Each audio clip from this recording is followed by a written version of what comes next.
Hi, kids.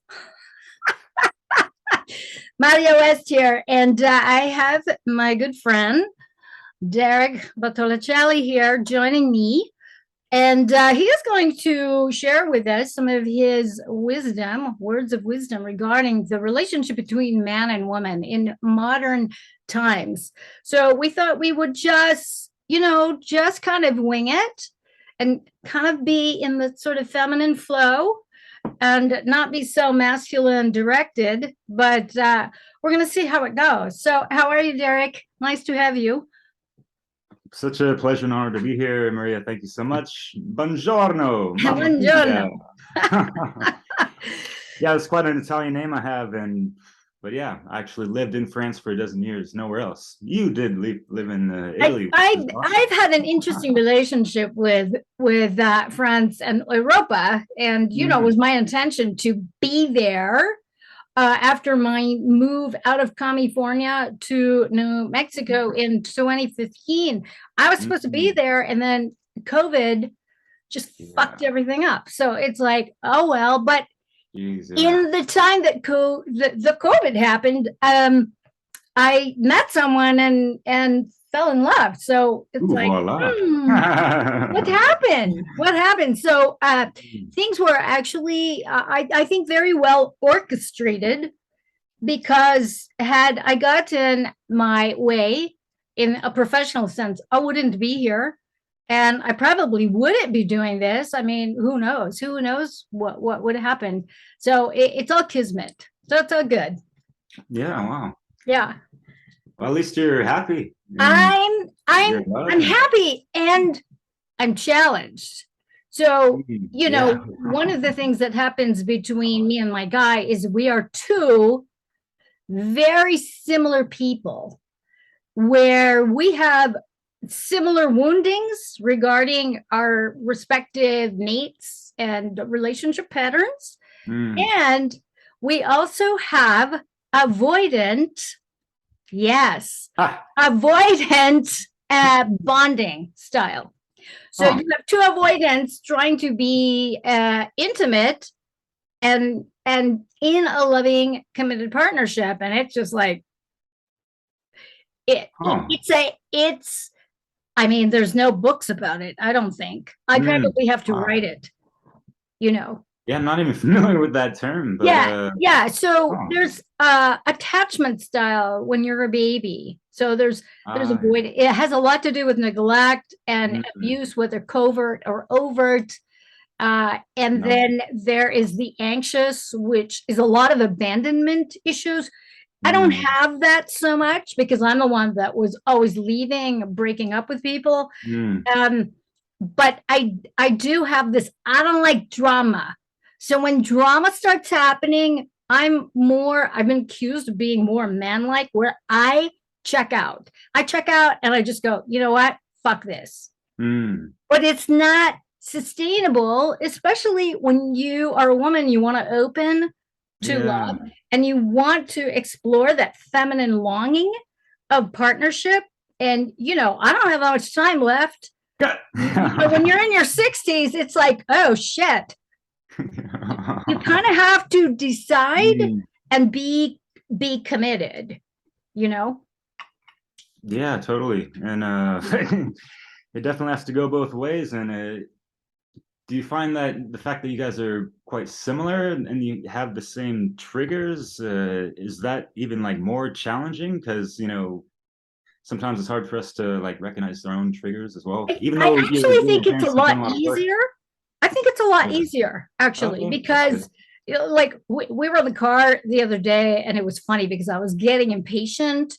He was getting impatient. And I was just, so when I get impatient about driving and about traffic, I have a tendency to, I use it as a trigger to wake myself up, because I realize I'm getting immersed in, the outer screen of the matrix, and I'm that acerbic commentary about people driving and on and on. So it's funny. We're on our way home. And I say jokingly, I go, oh my God, that dude in the red car was working my last fucking nerve. And he starts laughing. He goes, oh my God, we think so much alike. And it's a little disturbing but I think what's good about it is that, number one, we can't get away with too much. So there's no game plan. You don't get to play any games because he calls me out, I'll call him out. But that's really intense, and those tricky conversations are not happening. And so the whole thing with avoidance is that we need our space. So I'm very good being a hermit. You know, I'm very good because I'm an introvert. Even though I have a lot of stuff out in public, I'm an introvert. So it's easy for me I'm going home. And I turn off the phone, I turn off technology. So I go AWOL that way.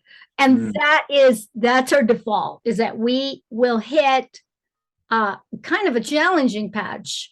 And we haven't quite figured out how to navigate that in order for us to kind of stay.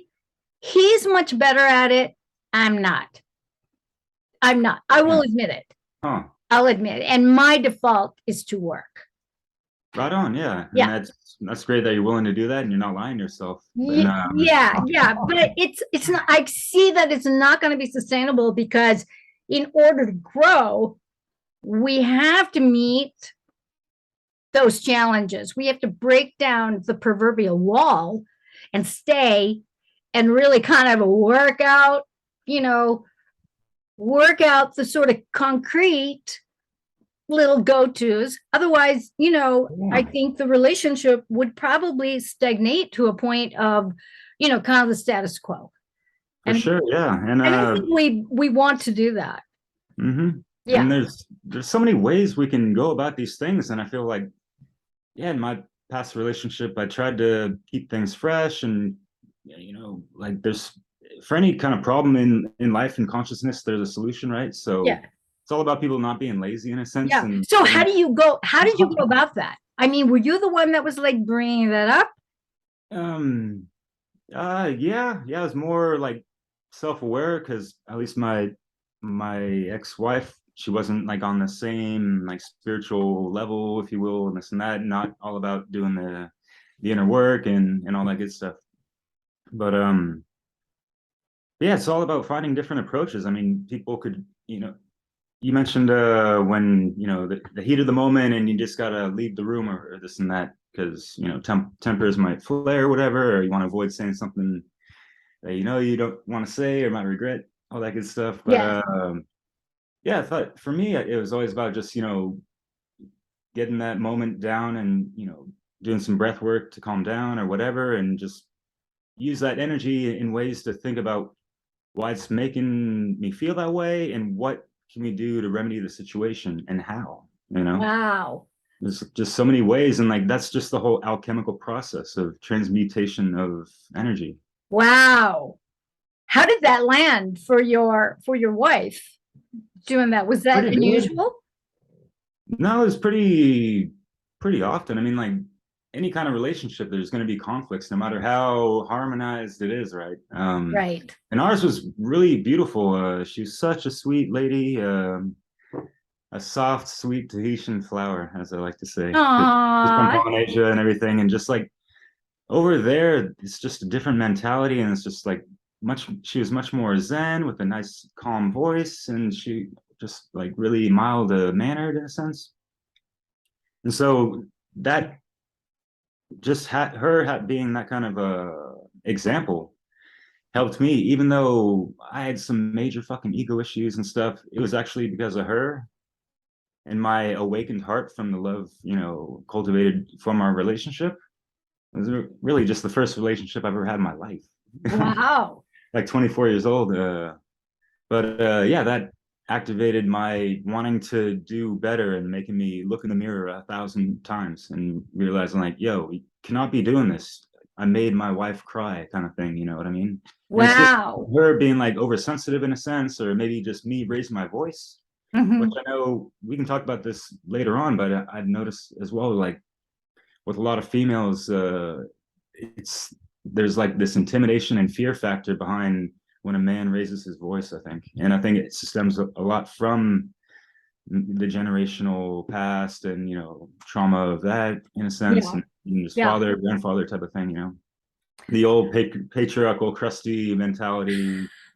Yes. Ego, I mean, my generation, the men in my generation are, it's a split. You're either very absent or you're very forthright. And so the middle of the road, I just felt like was occupied by a lot of stoners. Ha! There we go.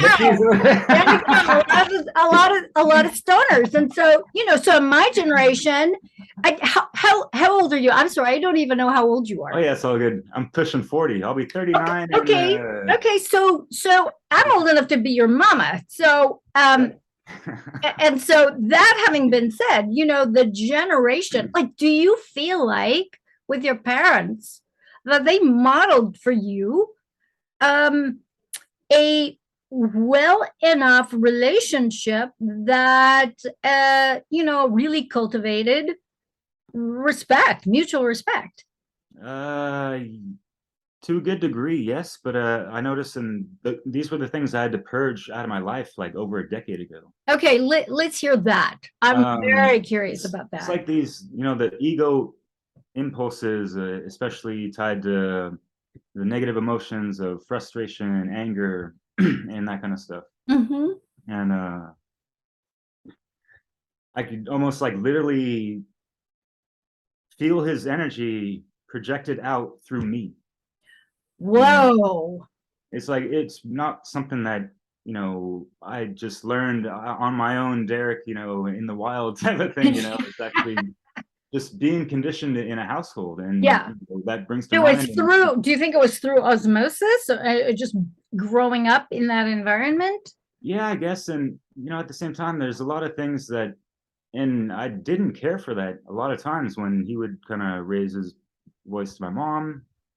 A lot of times it was just uncalled for, but when you're young, naive, whatever and stuff, but you're just like, it's like messing with the vibe, or like, wow, noisy. And where did you feel that? Did you feel that in a specific area of your body that you were conscious of? Mostly the heart. Wow. I had a lot of heart blockages growing up. I mean, for the longest time, I was like incredibly curious and lovelorn about women. I wanted to know all about them, and specifically like what kind of makes them tick and this and that, just because it's the whole women from Venus, men from Mars type of thing. And just the different aspects of the archetypal consciousness of divine feminine, as opposed to the masculine. And I grew up really that hopeless romantic type, and not really finding someone that I was super attracted to, at least, who was available at the time. Yeah. And then, that blocked me from just like expressing myself much more. And it even affected my performance. I played at a very high level of soccer, for example, and this and that fucked that up. And just like, I lost my virginity when I was 19 years old, by the way. Cool. And I lost it to a woman who wanted me to mess around with her friends as well, but then turn around and get mad at me. And what she did was, I moved into a new house, and I opened the back door to the back, and she was out there on her knees, down on some guy. In front of you? Yeah, like just on a property for no reason. They're like the neighbors. I don't know why they were there. Was this in California? Yeah. Was this in Marin County? Santa Rosa. I went to Santa Rosa. Okay, because when I was married to husband number one, like, the whole open marriage thing of the 1970s, like we were married in 1978, and the whole thing was free love, free sex, and we got invited to a party that was nearby. This was in Mill Valley. There's a fucking trapeze hanging from like the 4th floor, and everybody's in a pile. I was like, What Wow. the fuck is going on? Damn. I was not having it. It was very upsetting. But that was kind of like the notion. And I know, California, Marin, Sonoma County, all of that, it's like free love, very quote unquote sex positive, pop tantra. I mean, I can't take it. I can't take it. Hey, And the worst I is in come from a Bohemian very Grove, right? traditional, I'm not traditional, I'm more old fashioned, but my studies of Tantra are very authentic. They're not westernized. Here in pop Tantra it's all about sex. Whereas real Tantra, sex is just one facet of the totality of living and navigating the human experience of day to day, the mundane, the cosmic, all of it. And here it's just, it's a free for all. Jeez, wow. So what was that like for you? What was that like for you? Did that just blow you away? I was, just heartbroken, even though I didn't have a whole lot of feelings for her, I guess. We just hooked up at a party, and we hooked up for a little bit more afterwards. But because I never was a fan of those the one night stands. It's like, hey, if it was good, why not do it again? What if people running from like the burden to, I got to sit down and talk to this person now and whatever. But I even today, all the heartbreak that I've felt, I'm still that curious boy that has that patience and compassion for all those female counterparts out there. Even though I'm feel just like taking a knee right now, I wouldn't say I'm repulsed by a lot of women these days, but it's kind of leaning towards that anyways. I believe it. There are a lot of very angry, very upset, very over masculinized women that are acting like men. And I don't call that empowerment. I call that an imbalance and actually an embodiment of the unconscious masculine within. Now, whether that was because there was a slew of unconscious sexual partners, relationships, whatever, I know that for myself, having gone through like 2 rounds of very extensive celibacy, where I chose, I was done. I was repulsed. It's like, don't fucking touch me. Don't touch me. I don't want to be in your space. I don't want to be saturated by somebody's energy. And one of the first things that happened, and I hear this a lot with men and women that I don't know if it happened to you, but I know for me, I went through a short period of promiscuity, or in my terms. Okay. I hear so much more, and I'm just like I try not to judge, and I'm just like going, that can't be possible. I don't get it. But that being said, for myself, it was a little much. And I remember having this poignant moment where I started having dreams that had nothing to do with my life. Because of, just the consciousness you absorb from the other men. Yes, absolutely. And I started absorbing anxiety, these bodily insecurities, this weird rage. Like I remember this rage. And it's like, whoa, that is not I don't even relate to that. And just the sort of unsteadiness within the own fiber of my being. And I hear that men experience that as well. So I think there's a transference in sexual relationships that are not based on consciousness and loving intention. Because one of the things we're going to talk about is the difference between sex and making love. Yes. And I love how they say it in French, it's like such a romantic language. Don't you miss it? On peut faire l'amour sur les étoiles, et c'est génial. And just, je t'aime, ma belle. ma chérie, you know, the terms of endearment just sound a little bland in English, but you know, Yeah. keep it spicy, whatever. But Yeah. anyways, Yeah, you know, in Finnish, rakastan sinua, that's I love you. Rakastan sinua. Rakani is like sweetheart, you know, and oh he yeah. seems, I like that. I like that. Or in German, ich liebe dich. You know, I'm just like, what? Ooh. It could be romantic, but it sounds a little harsh to me, you know. But so, like that whole thing of, I mean, taking a break. I think, and I was always one that took a break in between relationships. You know, I would call myself a serial monogamous, so I'm not a casual person, you know. But I will take at least a year Mm. or two in between relationships, just to energetically, emotionally, mentally get my shit together Yeah, and just or cleanse purged the so that I can be available yeah.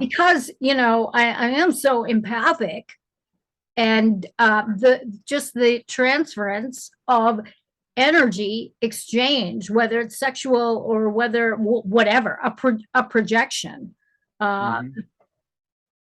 Yeah, and and what it about needs to be dealt with. have you heard about astral rape? I have, When people fantasize about another person and yes, it becomes a chronic thing even sometimes, like yeah, yeah. yeah, and it's visceral. You can feel it. Mm. So I was a professional dancer once upon a time, and so in the performance, in fact, one of my first classes that I taught in energy mastery was how a performance artist can actually set up their energy field, and then after the performance clear out their energy field of any kind of psychic, sexual, psychosexual projections Mm. from the audience. Was And it they're anything to do with like drawing a circle of the magician or any kind of perhaps, psychic defense techniques from what is his name, Diane Fiore or something like that?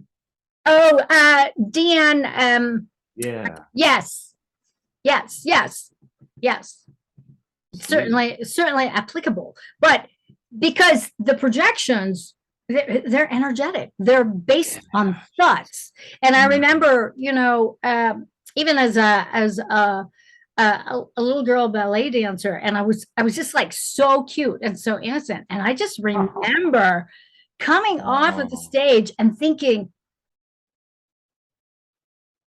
I don't know what's on me, but I don't oh wow. like it, you know. Jeez. And so I always had this just sort of in just this feeling of ick.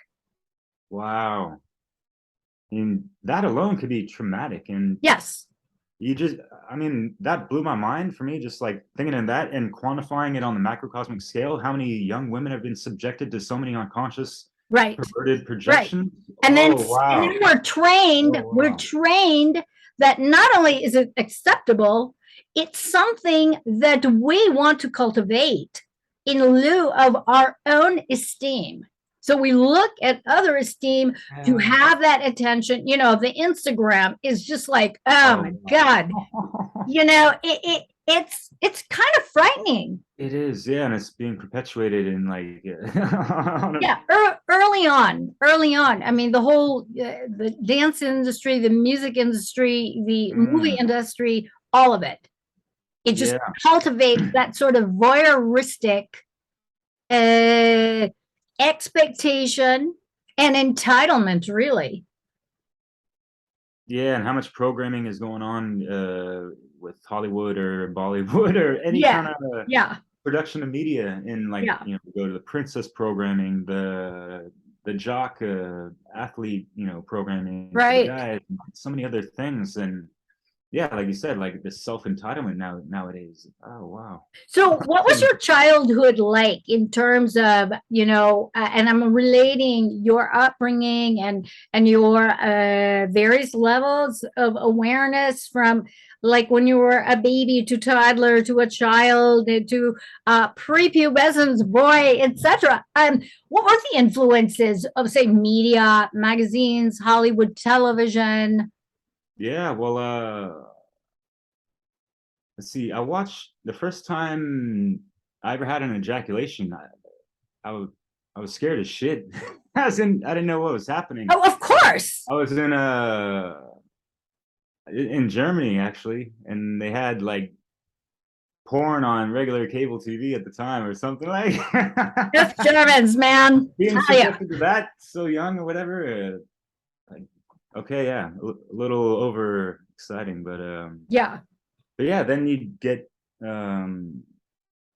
more curious as to that, and you obviously know that there's Playboy, and if someone's father, has that around, you're getting more curious and this and that, and actually, I guess I don't know.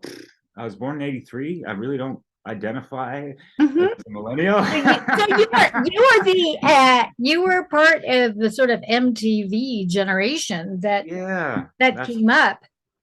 we were subjected to some shit, yeah. But how worse is it today? But anyways, Yeah, I think it's much more out in the open, and just I think it's crazy now. I mean, I would not want to be raising young children at this time. I know, yeah. So going back real quick, because like yeah, getting into porn, and I didn't really fall into this whole, at least as much as the average guy, as far as like this whole objectifying women and using degrading language to refer to them as, or the body parts, that kind of Yeah. stuff.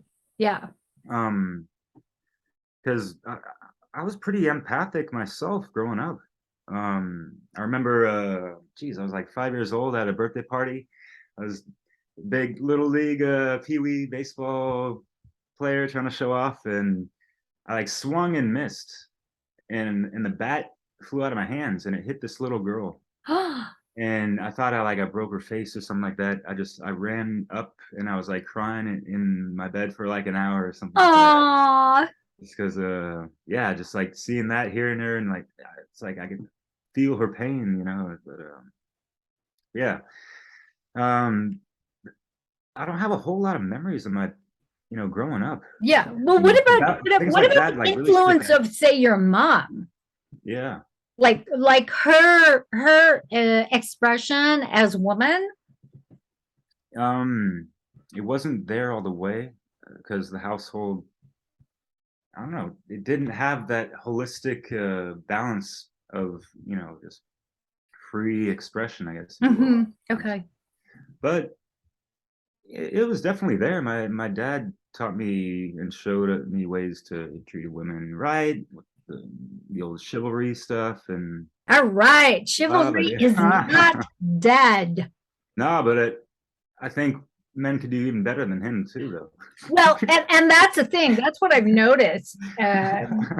Just in general, is that the men that I'm witnessing around my environment, they're not gentlemen. They don't open the door. They don't give a shit. Damn. They have no manners. And, and it makes me think, did your mama let you get away with this? Like, I don't get it. My stepkids would never act that way. Yeah. And do you get this whole MGTOW vibe out there also?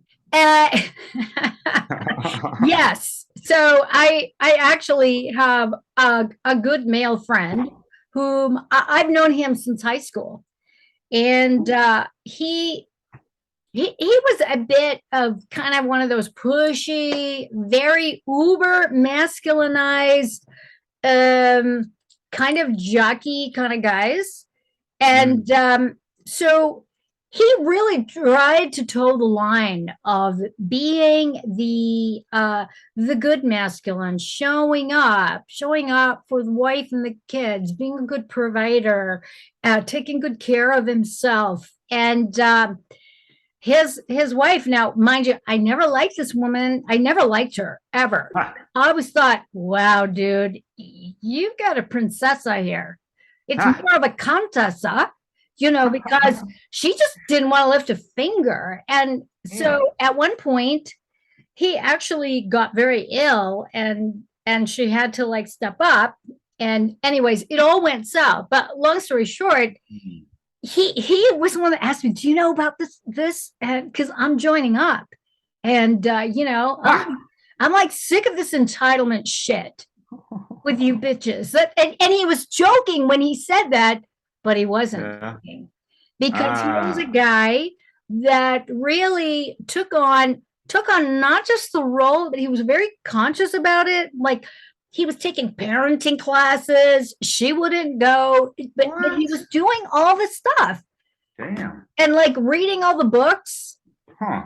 And so, and being part of my generation, I mean, we were clueless about anything. So it's like we get it from Dr. Spock or from, Good Housekeeping, whatever. And then you have to filter out all of the, incessant unconscious role playing that doesn't really lead to any kind of true intimacy, I don't think, because it all becomes kind of rote.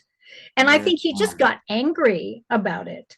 And so I think the whole MGTOW thing is really a lot of men trying to find themselves, finding their own definition of life that has nothing to do with any role, but has to do with the cultivation of themselves, their levels of awareness and consciousness.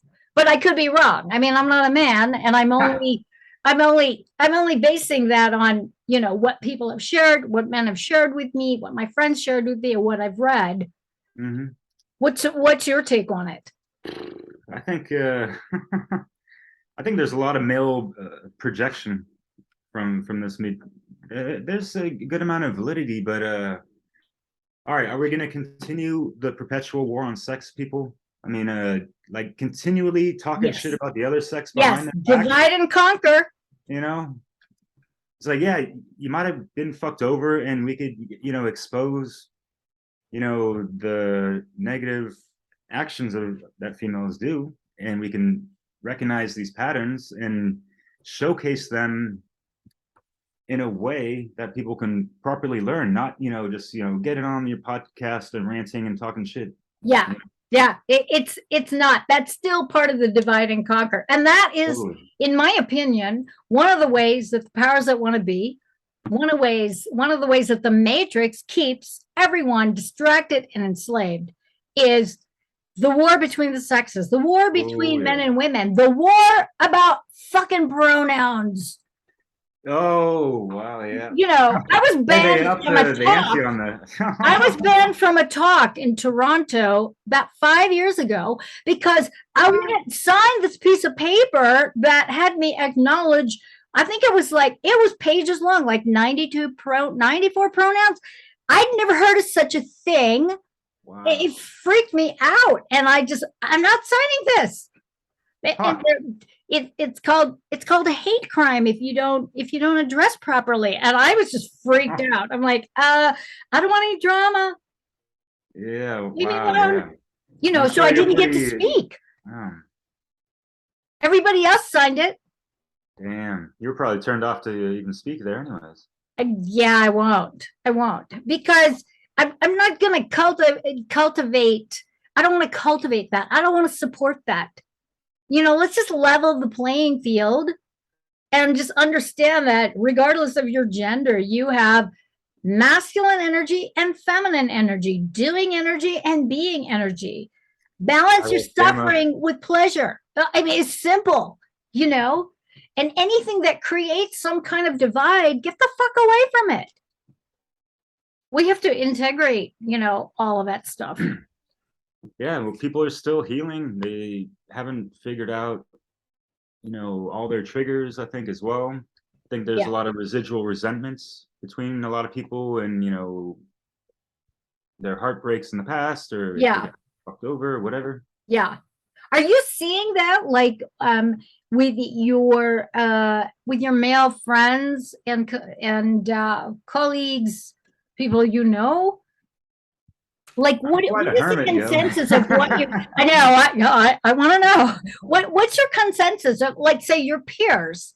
As far as what again? Sorry. As far as relationships and the challenges. Yeah. I don't have a whole lot of friends that open up a whole lot to me. Coworkers, they don't really want to get in too deep into such things. Yeah. And to be honest, I mean, I don't know if you heard this from a lot of guys anyways, but this just might be my personal thing, but I don't know, I feel more comfortable like talking about these things with women, not guys. Yeah. And this is something I believe that. And I think one thing that is lacking with a lot of women who are in relationships, right, is that they lack some of that divine feminine energy that cultivates that safe space for their partner. Yes. To really be vulnerable. Yes. Let any kind of emotion out and not be, have that judgmental approach or vibe or anything like that, Right. Yeah, I would agree with that. I would agree with that. In fact, my guy has like told me that there's this place that he can be with me where it's a place to open and to like really share and be vulnerable, because at the end of the day, that's kind of like what it is. No. And it doesn't matter whether the relationship is straight, bi, gay, transgender, because there's a masculine essence and a feminine essence, regardless of gender. And those interactions and the sort of ways that we come together, in even just a basic conversation about needs, about setting boundaries, where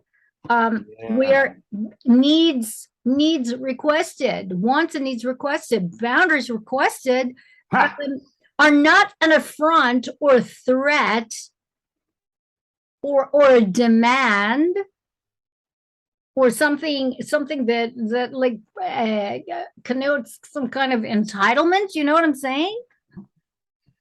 Yeah. And in regards to boundaries, I think a lot of people rushing into relationships, what kind of boundaries are established throughout the duration of the initial stages of that relationship, and what do people just over time get accustomed to and conditioned to, and so what are boundaries anyways? Yeah. Is it what one person is willing to accept from the other, or is it something else? That's a good question. What's your take on boundaries? Yeah, this has been a hot topic. It is a hot topic. Some women I've spoken with over the past couple of years, and just like those Hermetic principles, they got to be kind of immutable. If you're going to establish something, and they break, it's going to just mess up the foundation for the future encounters that could result in the same abuse, and that's how the cycle continues, type of thing. Right. But what kind of communication is going on between the couple? How are they really being honest with themselves? As much as the other person? Do they actually truly know themselves? Are they really in touch with their the mind, body, spirit, and are those really truly aligned properly? No, those are very, very good points. And I think a lot of that gets waylaid. It's ignored or just not seen. I know that the person that I'm with now, we went slow. I mean, it was almost 10 years for me, and so it's like, I have to get to know you. I have to get to know who you are. Do I even enjoy having a meal with you? Because if I can't have a meal with you, we're kind of fucked. Because I like to eat. I like to eat. I like to cook. I mean, that is a whole, that's a whole array of earthly sensualities that are like required. We can't eat and run. We're not going to be in a hurry. And then also too, feeling into each other's, limits and edges. I mean, that can be, because I find with clients and students and just people that I know who are just, it's like, it's the static thing. I'm so frustrated. Where is he? Where is she? And it's like, you have to be good with yourself. Yeah. And for me, boundaries is really about, knowing what your values are, what's important to you, what's your morality, what are the things that are absolute deal breakers. It's a way to conserve your energy, to conserve your well-being, stay centered in your sovereignty, and not be sort of hijacked by another person's reality. And I'm finding that there's way too many people get way too exclusive way too fast. Yeah. Way too fast. They're already walking down the aisle after a week, or after texting for like 3 days. It's like, what is wrong with you? Stop it. You don't even know if this person is real. Yeah, because when you fall in love or whatever, right? I kind of, last woman said it even better. Why not rise in love? I like that. What are we falling into? Yeah. Yes. It's a trap. Exactly. No. Yeah. No, fall in love, be love, but yeah, rise to love. I love that. Yeah. That's beautiful. Yeah, but no, like the initial, Dr. Bruce Lipton calls it, the honeymoon stage of the relationship. Yes. And yeah, it's when we're a lot more airy-fairy and not as grounded as, yes. Like, oh, we're bubbling up in the lovey-dovey vibes. That's very true. So yeah, obviously we're not necessarily thinking completely rationally or clear-headed. Right. And then there are the hormone cocktails. I mean, once you start bonding, and especially when it becomes sexual, and if it becomes sexual prematurely and you haven't vetted the person and they haven't vetted you, and there's a parting of the ways. I mean, this is why it's so painful, because you get bombarded with love hormones. Yeah. I mean, all of that. Oxytocin, holy moly, feel good. And then that is obliterated. And so we're not so much obliterated really by the person. We're obliterated by the chemical cocktails that we were, partaking in without having vetted the person properly. And they were not right for us from the very beginning. So I always tell my survivors who are, in the process of really up-leveling their lives and starting to get in relationships, you have to take your time. And this exclusivity trap, it gets men and women into big trouble, especially if you become sexual too early in the relationship, or don't have the same values, the same morality, the same sort of world view, universal view, in this spiritual context. I think that's really, really important. And people are just, they're too mesmerized by the physical appearance. And I'll tell you, for me, I've had men and women project all the weird stuff because I have that Eurasian look. They have a type. It's creepy. Wow, really? It's like, go away. It's just, it's not even about me. It's just because I have a general appearance that matches their, I think it's a form of mind control, actually. Yeah, yeah, their bias or their ignorant, prejudice, whatever. Yeah, and they haven't even examined it. Huh. Real quick, I was looking Yes. for this. I had a couple of photos stored for our talk because, yeah, man, people are on hit and on point on Facebook recently. But Awesome. boundaries are not telling other people what they can and can't do. Boundaries are about telling people what you will and won't accept. Cool. And what does that come down to? What does that boil down to? Like, or what is it stemming from? Someone's love for themselves and their self-respect. Yes. Right? I think that's really key right there. If you don't love yourself, you can't love another person. You can't accept yourself. How are you going to accept another person? If you can be intimate with your own thoughts and your own feelings and your own body, and you don't know your triggers, you don't know your edges, your limitations, and honor them, because I think we're in this sort of the Matrix and New Age bullshit and all that kind of stuff. They talk about expand. No, sometimes I think that's just baloney. Sometimes it's not about expansion. It really is about going within. Yeah, because I was listening to, I think you're talking with Brian Cirillo, and yeah, like you said, like that feminine energy, having that balance of going in and going out. Right? Yeah, that was brilliant how you said that. Yeah, thank you. It's like every expansion has an equal and opposite contraction. And that expansion, or that, just going all out, it's not sustainable. You will burn yourself out. I know this from personal experience. And having been a woman, the women in my generation, we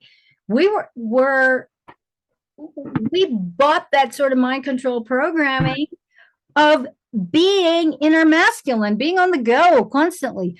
Oh, nice. Is it moving? Oh no. It looks like this.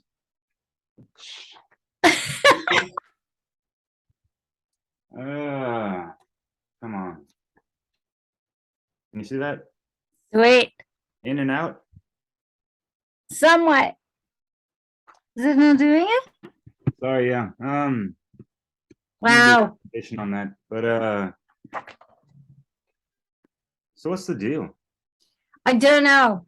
Why? We don't, it's so funny because, there are all these sort of couples, famous couples in the relationship land.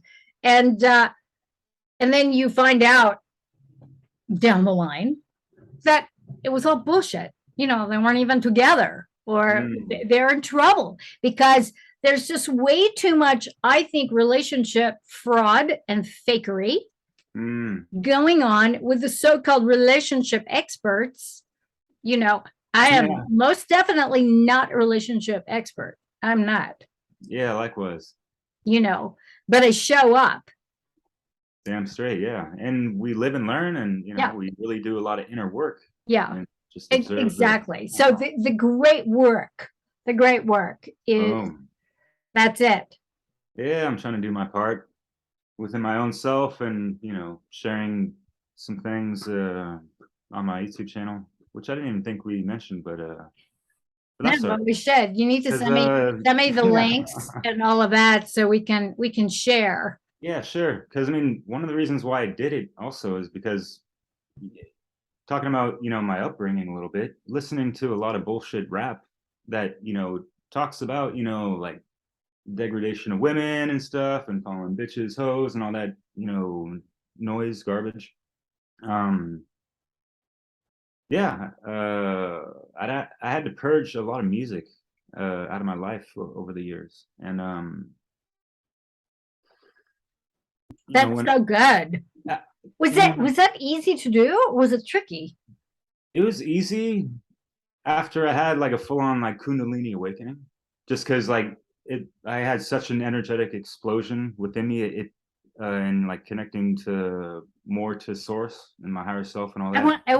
want to hear this. Yeah. I want to hear this. When did this happen? 2012, baby. Because I was feeling that quickening within me. I gotta tell you, like, oh my God, ascension, the Mayan calendar, all that shit. And I literally was learning. At the base of that, I learned that from like watching Ancient Aliens, you know. And I like always coming up frustrated, like these guys are theorizing on stuff, and like they're going in some kind of feedback loop and whatever. There's a lot more to it than that. And yeah, I tried to, you know, dove head first down the rabbit holes and all that, you know, try to forget, you know, what I learned, or try to pretend that I didn't know anything. You know, just keep the curiosity and open-mindedness all the way.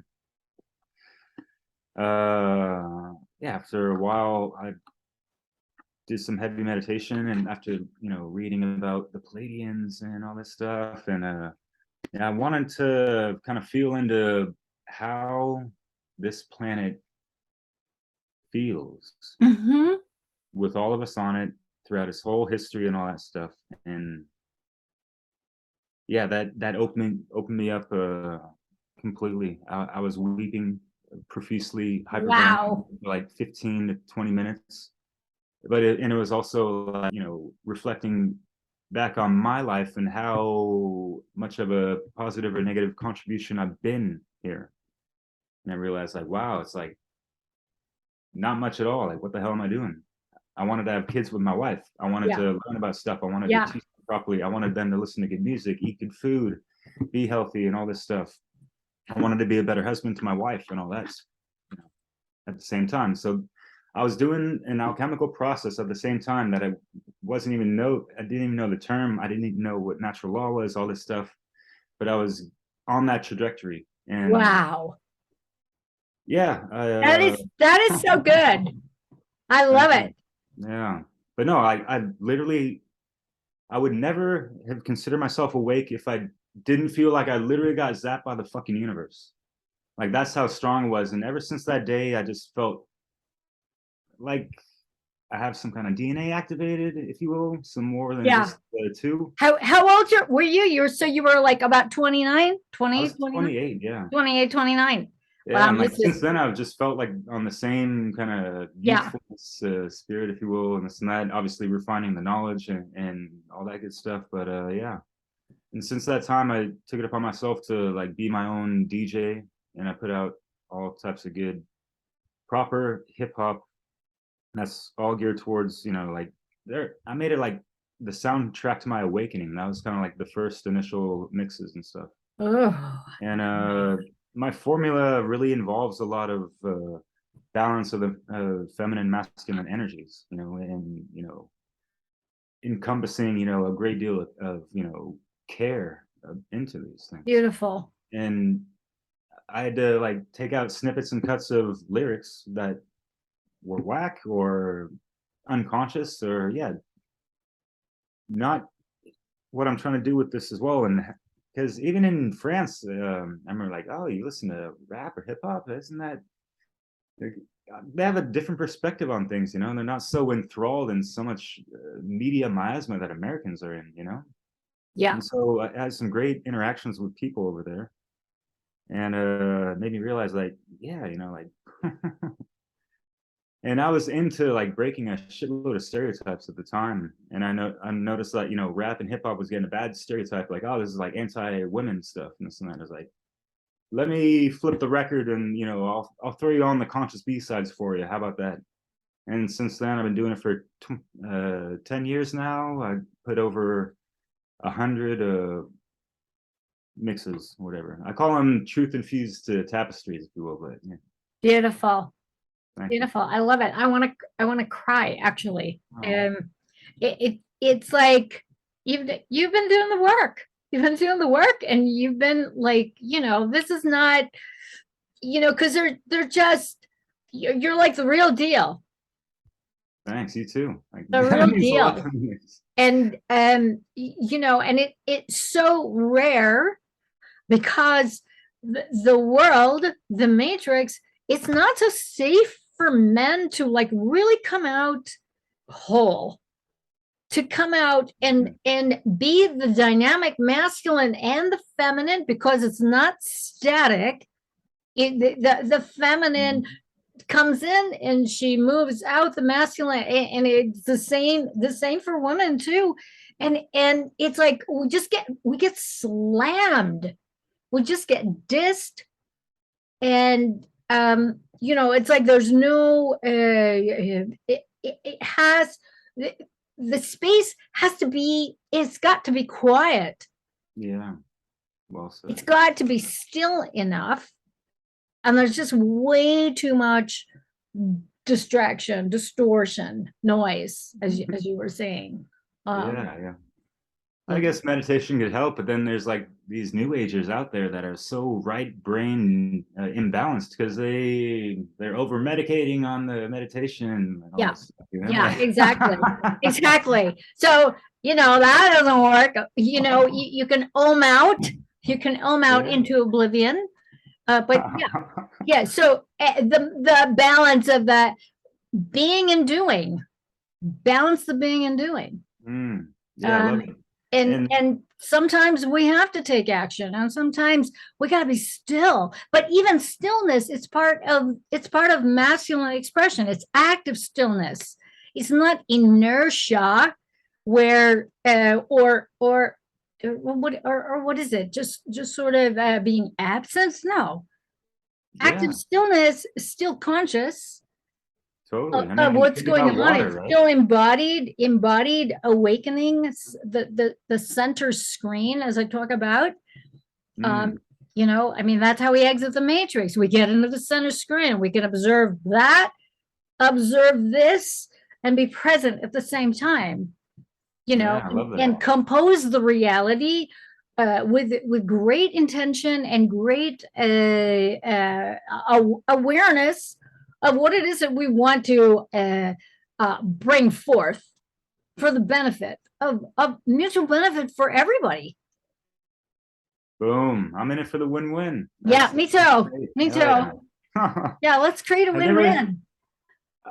Just to add on to what you were saying, as far as, action versus inaction, there's so many positive things on both of those ends, and for example, fuck the system, right? Well, make actions towards, creating the independence from the system, and do the inactions of, not supporting it. Yes. Don't buy into it. Yeah, exactly. Exactly. Create non-compliance. Non-compliance. Yeah. Yeah, diverting your focus off of what I call the shitstones. Is it good to know them? Yes, it is, because by knowing what it is that you don't want to participate in, you're going to create stuff that you do want to participate in, and that's the focus right there. Focusing on that. It's so funny because a lot of the truthers will get very upset with me when I say that, and it's like, it's just because I'm old, man. I don't want to fight anymore. It didn't do me any good to fight, to be combative for a couple of decades of my life. I'm tired. And it works out much better just leaving that alone and focusing in on the universe that I want to cultivate and co-create. Oh yeah.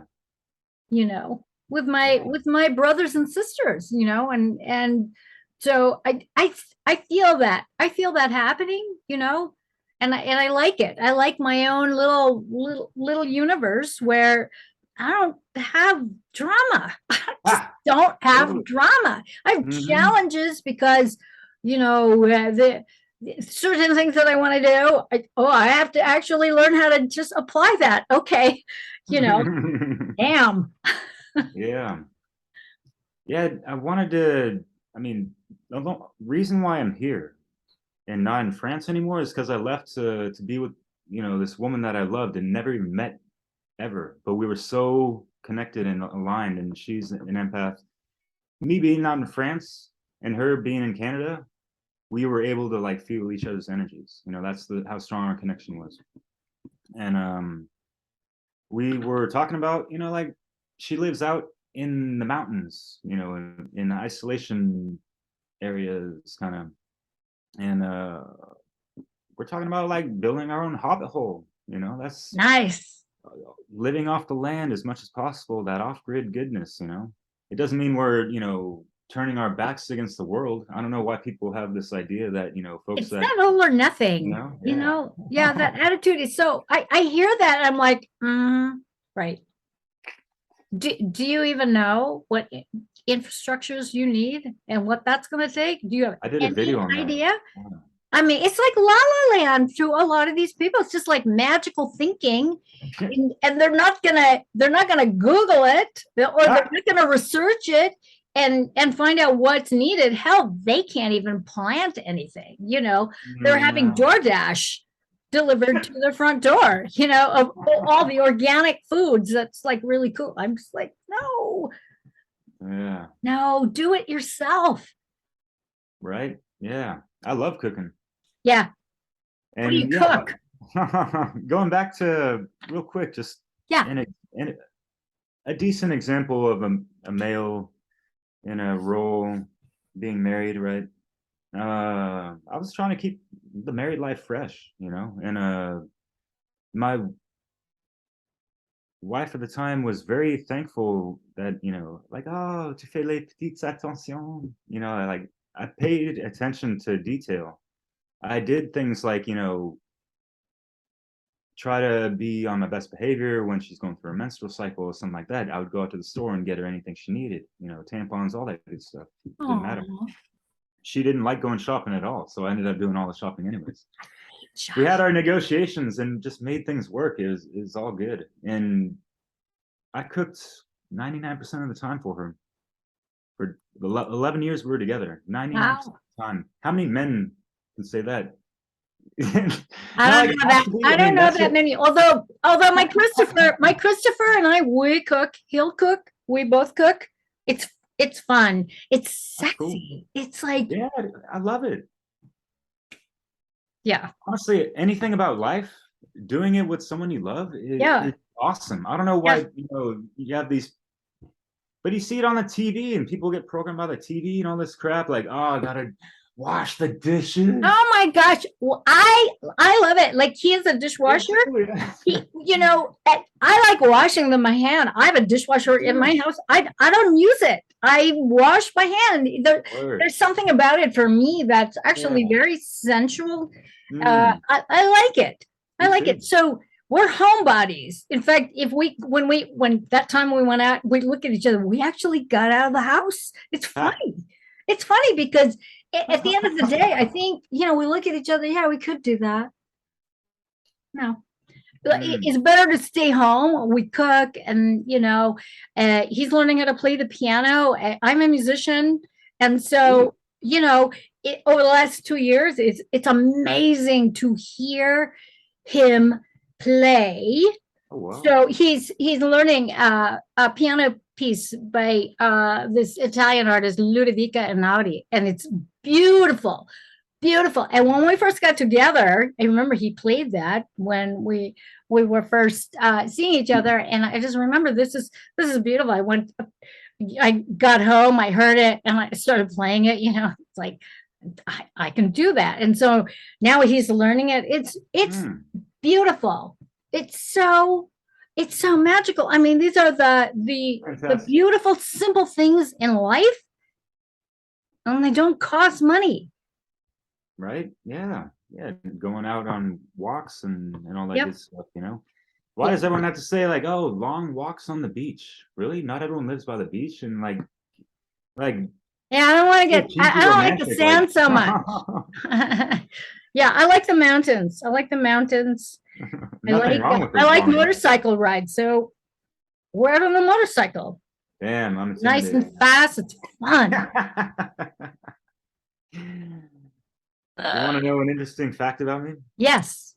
I never cheated on anyone, even with that woman that I was with and never met her before on a long distance. I didn't. Wow. Yeah. I've only had sex with not even 20 women in my life. Yet, for some reason, I've seen thousands of breasts. You want Nice. to know how? How? And it's not porn. Actually, I purged that shit out of my life a long time ago. For 6 years, I worked on the Mediterranean beach, and you know how they go in France, right? Oh, yes. Yeah. So having that there all the time and not cheating on my wife, and she was gone a lot of times during the summer, visiting her folks in Tahiti or Corsica. She's half Corsican, by the way. I kept it legit, you know. Yeah. And actually, I was working so much outside that I was missing out on the real great work inside. You know what I Yeah. mean? Yeah. Well, so we have a similar story. I cheated once and I got caught. I got Yeah. caught as I was leaving, and the man that I was with at the time was laying on the hood of my Volkswagen convertible, and he points. And he said, "I saw you," and the look on his face, the look on his face. I never wanted to do that to another human being again. I mean, it was just like, holy moly. And I was not in love with this person. And he was very, very, very, very enamored. And I'd only been freshly divorced from number one, and it was a weird experience. It was just the level of regret, remorse, you know, and the sort of self-examination that you have to do. It's like, like, why did you do that? And then oddly enough, he admitted that he kind of pushed me in that direction because so the guy was a not my boyfriend, but the other guy was a piano player, and I used to do jazz torch songs, and I was sick of lugging a piano around. So he told me about this guy and said, you know, you and should really get together. I think it would be a great match, you know, and I didn't want to do it. I didn't want to do it. And anyways, whatever. It was not a good match either way. It was not a good match, but that kind of, you know, you just have that consciousness where this is wrong. Yeah. This is not cool. And this isn't you. So what's your problem? You know?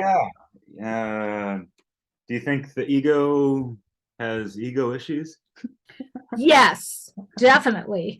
Definitely, because it takes direction from everybody. Yeah. It's not even, it doesn't even know itself. It's like, what? It's just, you know. And so I think part of the great work is so funny because, you know, you're just kind of like dodging, you're dodging this onslaught of whether it's projections or whether it's, you know, distractions, disruptors, hijackers, you know. It's like part of, okay, I'm just going to say, stay centered, step away from the vehicle, move along, you know, nothing to see here.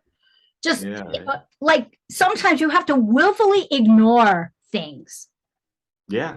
And not let it affect you. So, I mean, this is how about like toxic things. Toxic things, like the news.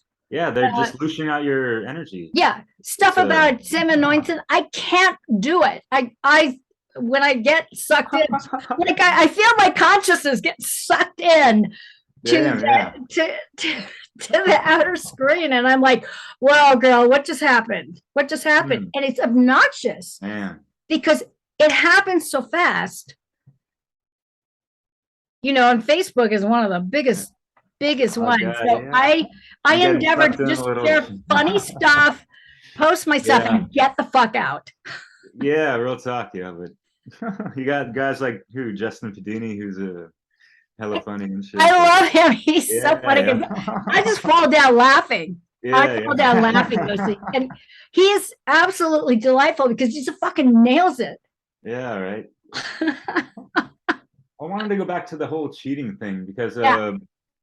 listening to Manly P. Hall a couple years ago, I'm not going to butcher his quote, but you know, I kind of took what he said in regards to just like being an honest, decent person in life in general, with your relationship with yourself and relationship with other people. How is one's relationship with themselves, anyways? Are they cheating on themselves? That just came to mind. But what happens when we lie to people, when we cheat on them? We're disrupting the magnetic connection, the energetic magnetic connection between Absolutely. people on an unconscious and subconscious level and a conscious level. Yeah. Yeah. Whether they I know think it's a about it or tear. not, you know? I think it's a tear. Yeah. It's a tear in the energy field between you two. Mhm. And I think it stays there. Yeah. And so I know with me and my guy, we have similar patterns in terms of our exes, liars, cheaters, the whole Yeah. 9 yards. And I just remember, the whole thing of gaslighting, where Yeah. something is wrong, something is off, and you're being told you're imagining things, or she gets some self-esteem and you're just too insecure, blah blah blah blah blah, and that is horrible, because what it does is that it makes that the discretions, the distortions, the wounding even bigger. Boom. Totally. And that's what a narcissist loves to do. Yep. More energy to feed off of. The power burst. Give me that. Yeah. And we can talk about that. And I can tell you some things that you probably never heard in your life in regards to all this. Okay. Should I go? Okay. Yeah. Go. Where the hell does this energy come from? This narcissistic energy of needing to feed off another person's energy. It wasn't originally here because we weren't in a fallen time matrix like we are right now. We have to go back to the fall of Atlantis, and how we were cut off from source. We were all 12-strand DNA breatharian type of people, Magi Grail shaman stuff. I don't know if you followed Seth Exposa's work. Yes. Love that man. Yeah. Been meaning to hit up his initiation for a long time, but I'm in France, so I'm heartbroken. I got my own distractions, right? Yeah. But and this is something that I kind of have been tying together through, studying, cosmic history and all that. So we have these, the negative alien entities and all that stuff, and Anunnaki and whatever the hell, and all these false consciousness overlays, and even like codes of creation that they placed upon this planet Yeah. for eons now. What that model is narcissistic in and of itself, because it needs energy outside of itself to continue fuel lining its system or operation or its being.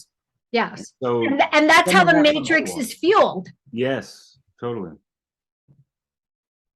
And so, yeah, we're getting that from macro all the way down to the microcosmic. I mean, we're not supposed to be eating other life forms just to sustain our own life. We're supposed to have self-perpetuated energy within ourselves, connected to the higher force as well.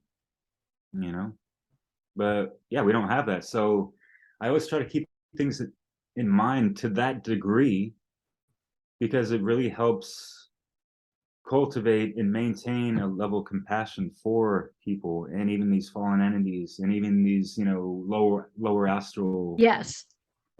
Yeah. They have every right to exist just like we do, and that's a hard one. I've gotten death threats for saying that. Yeah.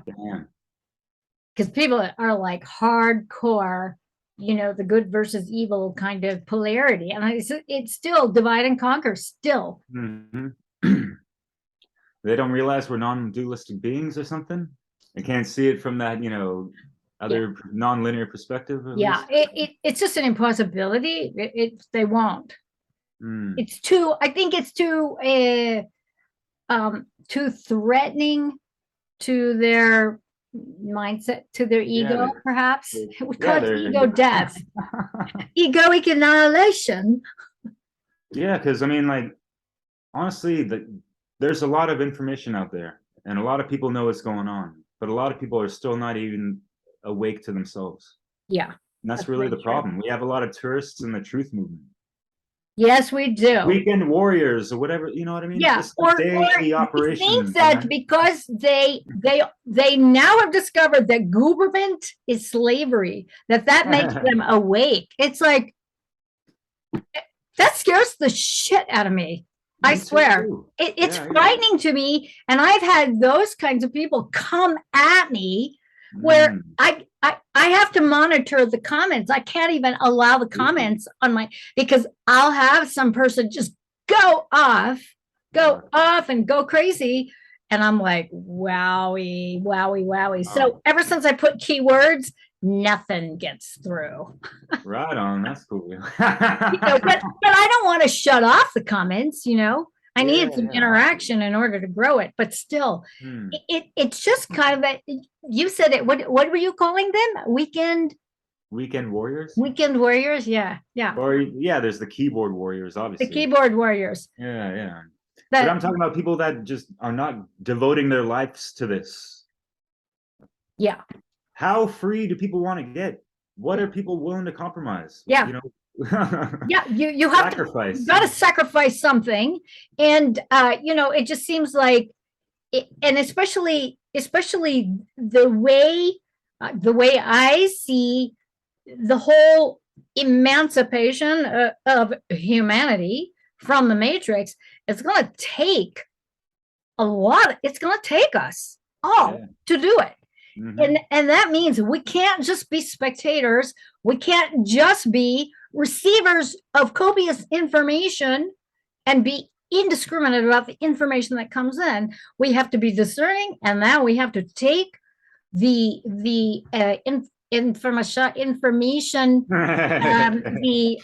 information, the knowledge, elevated up to wisdom, and then you have to disseminate it. You have to transmit it to your layer of the universe, to those people in your layer of the universe.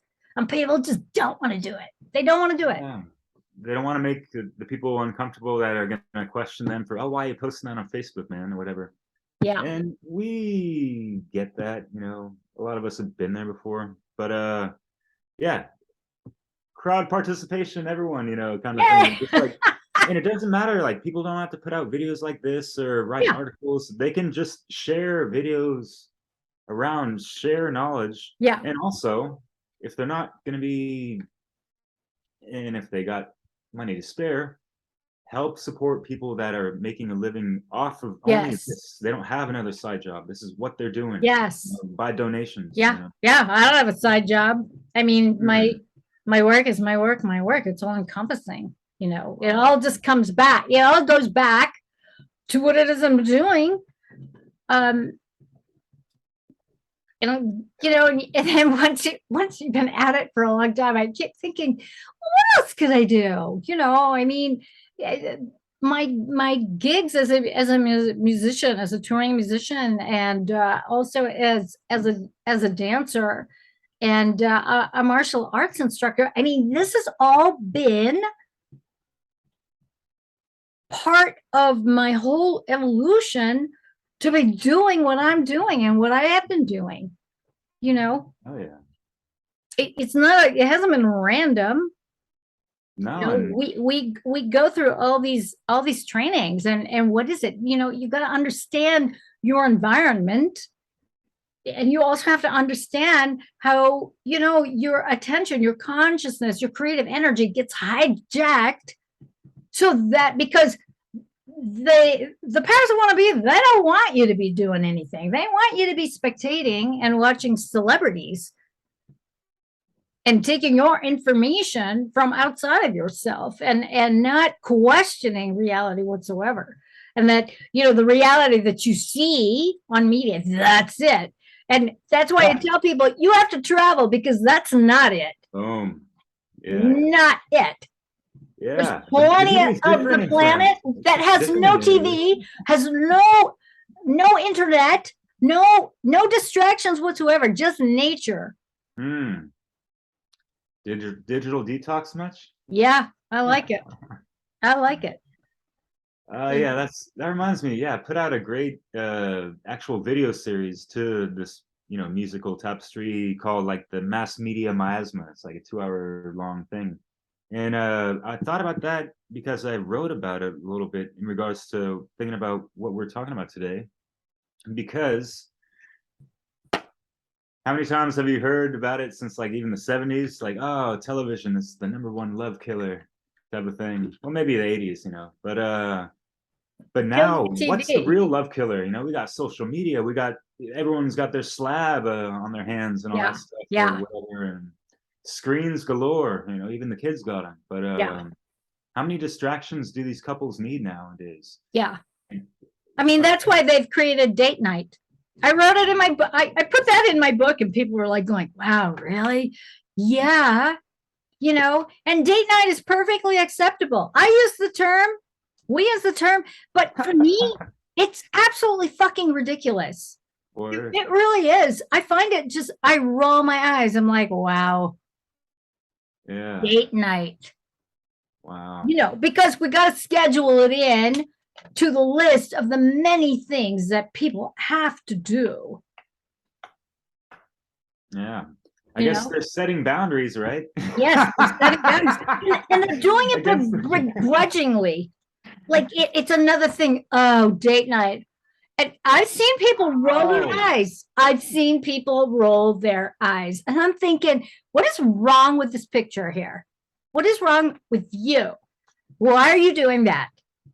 Why are you even in a relationship if you're going to roll your eyes? Wow. Yeah, I felt hurt by that. Sorry.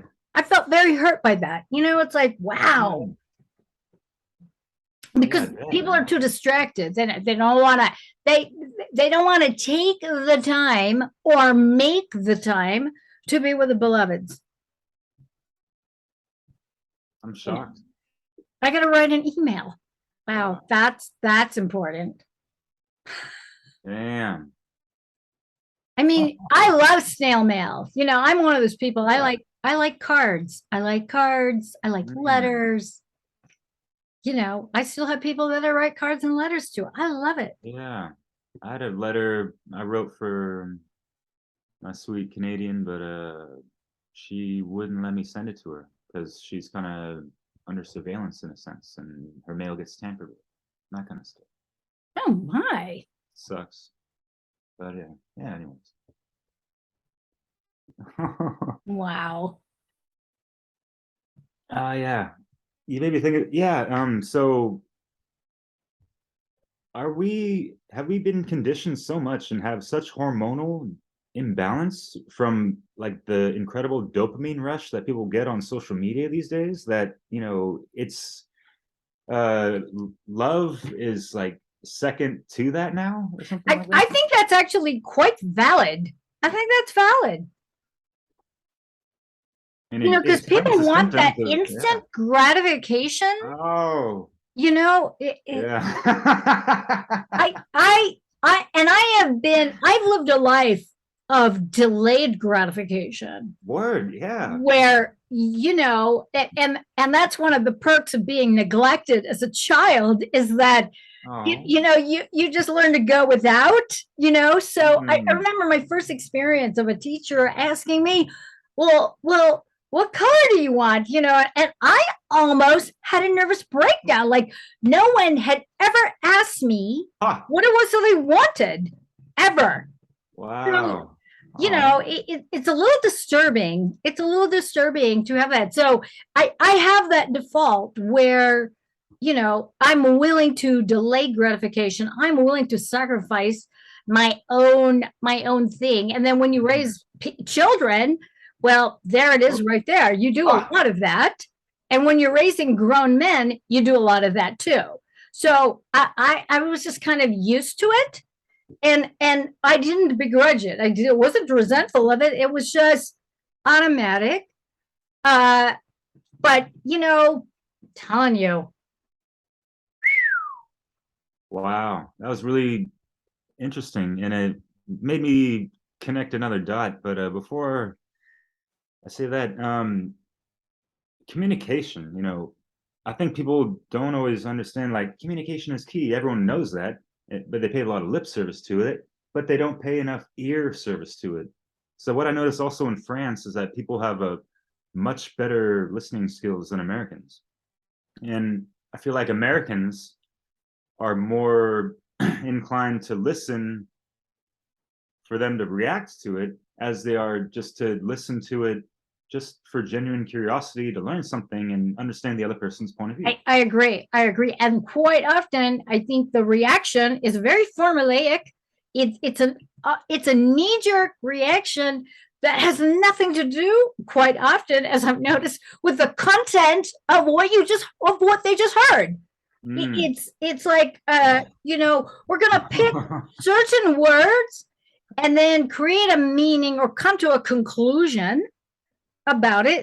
It's like a headline, and you're not gonna read the full article, but you're gonna make a conclusion about what the article is about by the headline. That is that's insane to me. That's childish, but yeah. It's just beyond childish. Speaking of children, what's up with babies having babies, by the way? And we wonder why the generation is the way it is right now. Yeah. And why there's dysfunctional families, and like going back to this new the self-gratification generation. And they're having kids by now, aren't they? Yes. That's crazy. Yeah. I mean, these people don't fully know themselves. They get in love, they get all, whatever, they get pressure from society and their parents to have kids, if it's traditional, whatever. I saw that so much in the south of France, by the way. Yeah. Highly traditional, it's like they were looking at me shocked. You've been married for 8 years and you don't have kids? Yeah. Is there something wrong with you? You're not following a script. You're not following the typical matrix script of all that. Mm-hmm. And you're actually paving your you're being self-directed in your life. And what is that? Most people don't even know what that is. Yeah. But no, so people, and most people still don't even know themselves. They don't fully know their partner because their partner doesn't fully know themselves. And they're going to go raise a brand new human life. Yikes. Yeah. Maybe they'll let the media raise them and the public indoctrination systems tinker with that as well. And let's see where it goes. Why not? It's been an experiment for a long time. Yeah. Haven't been getting the best results, have we? No. Yikes. It's frightening. It's really, really, really frightening.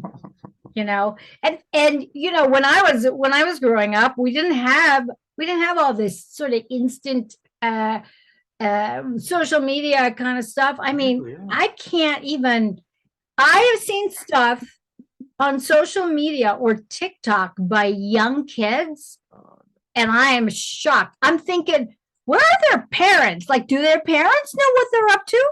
I know. Probably not. Yeah. And it's a lot of the material is very lewd and lascivious. It's like, whoa. Oh God, yeah.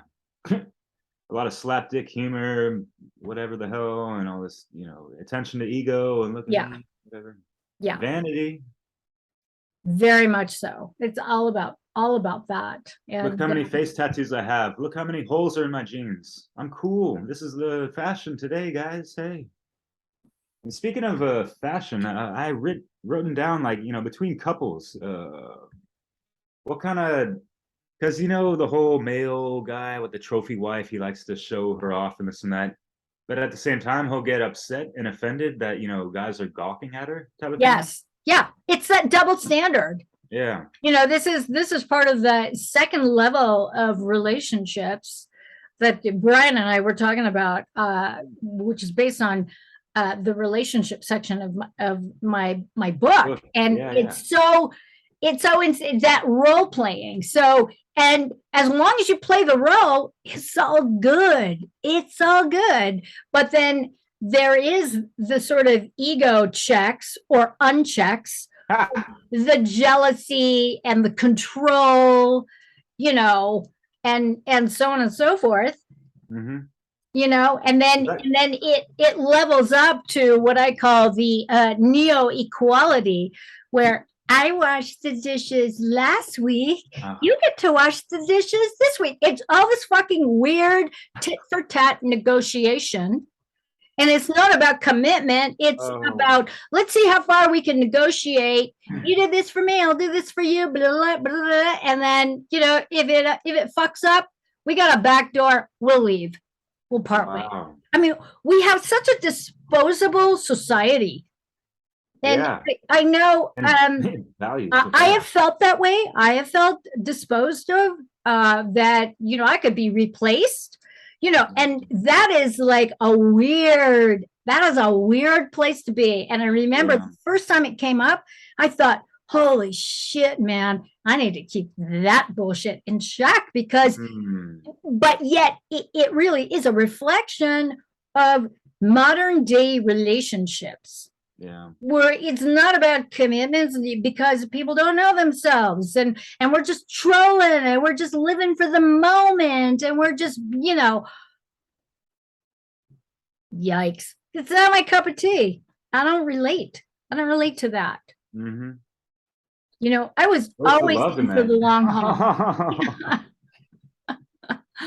I thought love was supposed to motivate someone, to energize people, to make them want to do the right thing. To do better, to become a better person, to love your very bestest that you've ever loved.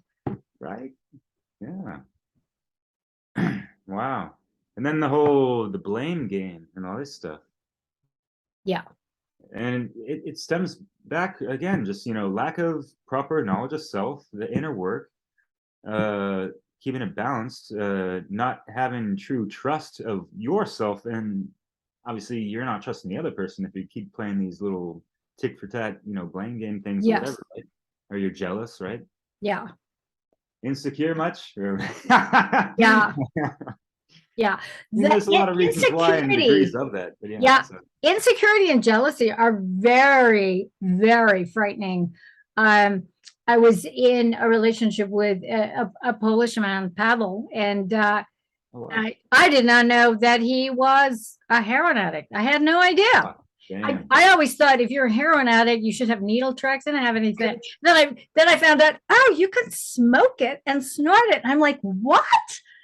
Like, who knew? I was very unaware of that.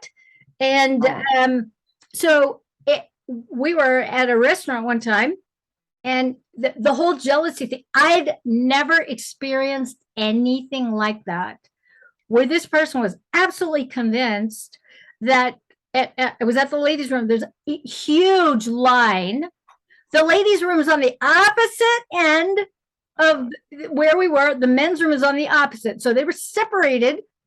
He was totally convinced that I had not gone to the ladies' room, that I'd met up with the dude that was sitting behind me and was somewhere fucking him. And I'm just like, what is going on? But he was so convinced, and he took the table and he dumped everything that was on our table into my lap and screamed, "You should go fuck him again." And of course, the guy that he was accusing me of being with is the guy turns around and helps me. Are you okay? It was like, I was so afraid.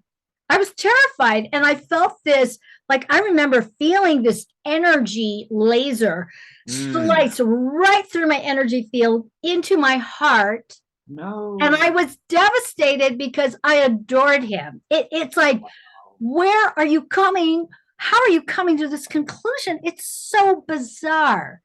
Yeah. And it was kooky, and it was drug induced. That paranoia, the weird. And that'll amplify all those negative emotions tenfold. Yeah, it was ugly. It was ugly. I've never experienced it again because it was over. And that's another way to completely make a discord of that electromagnetic connection, huh? Mm-hmm. Yeah, because all that drug use, alcohol abuse will actually shatter your auric field and just invite low-level entities into your field, and they just start hopping in and out of bodies and having a party. Mm. Sometimes 2 or 3 of them will enter into the body and have a party. Damn, yeah.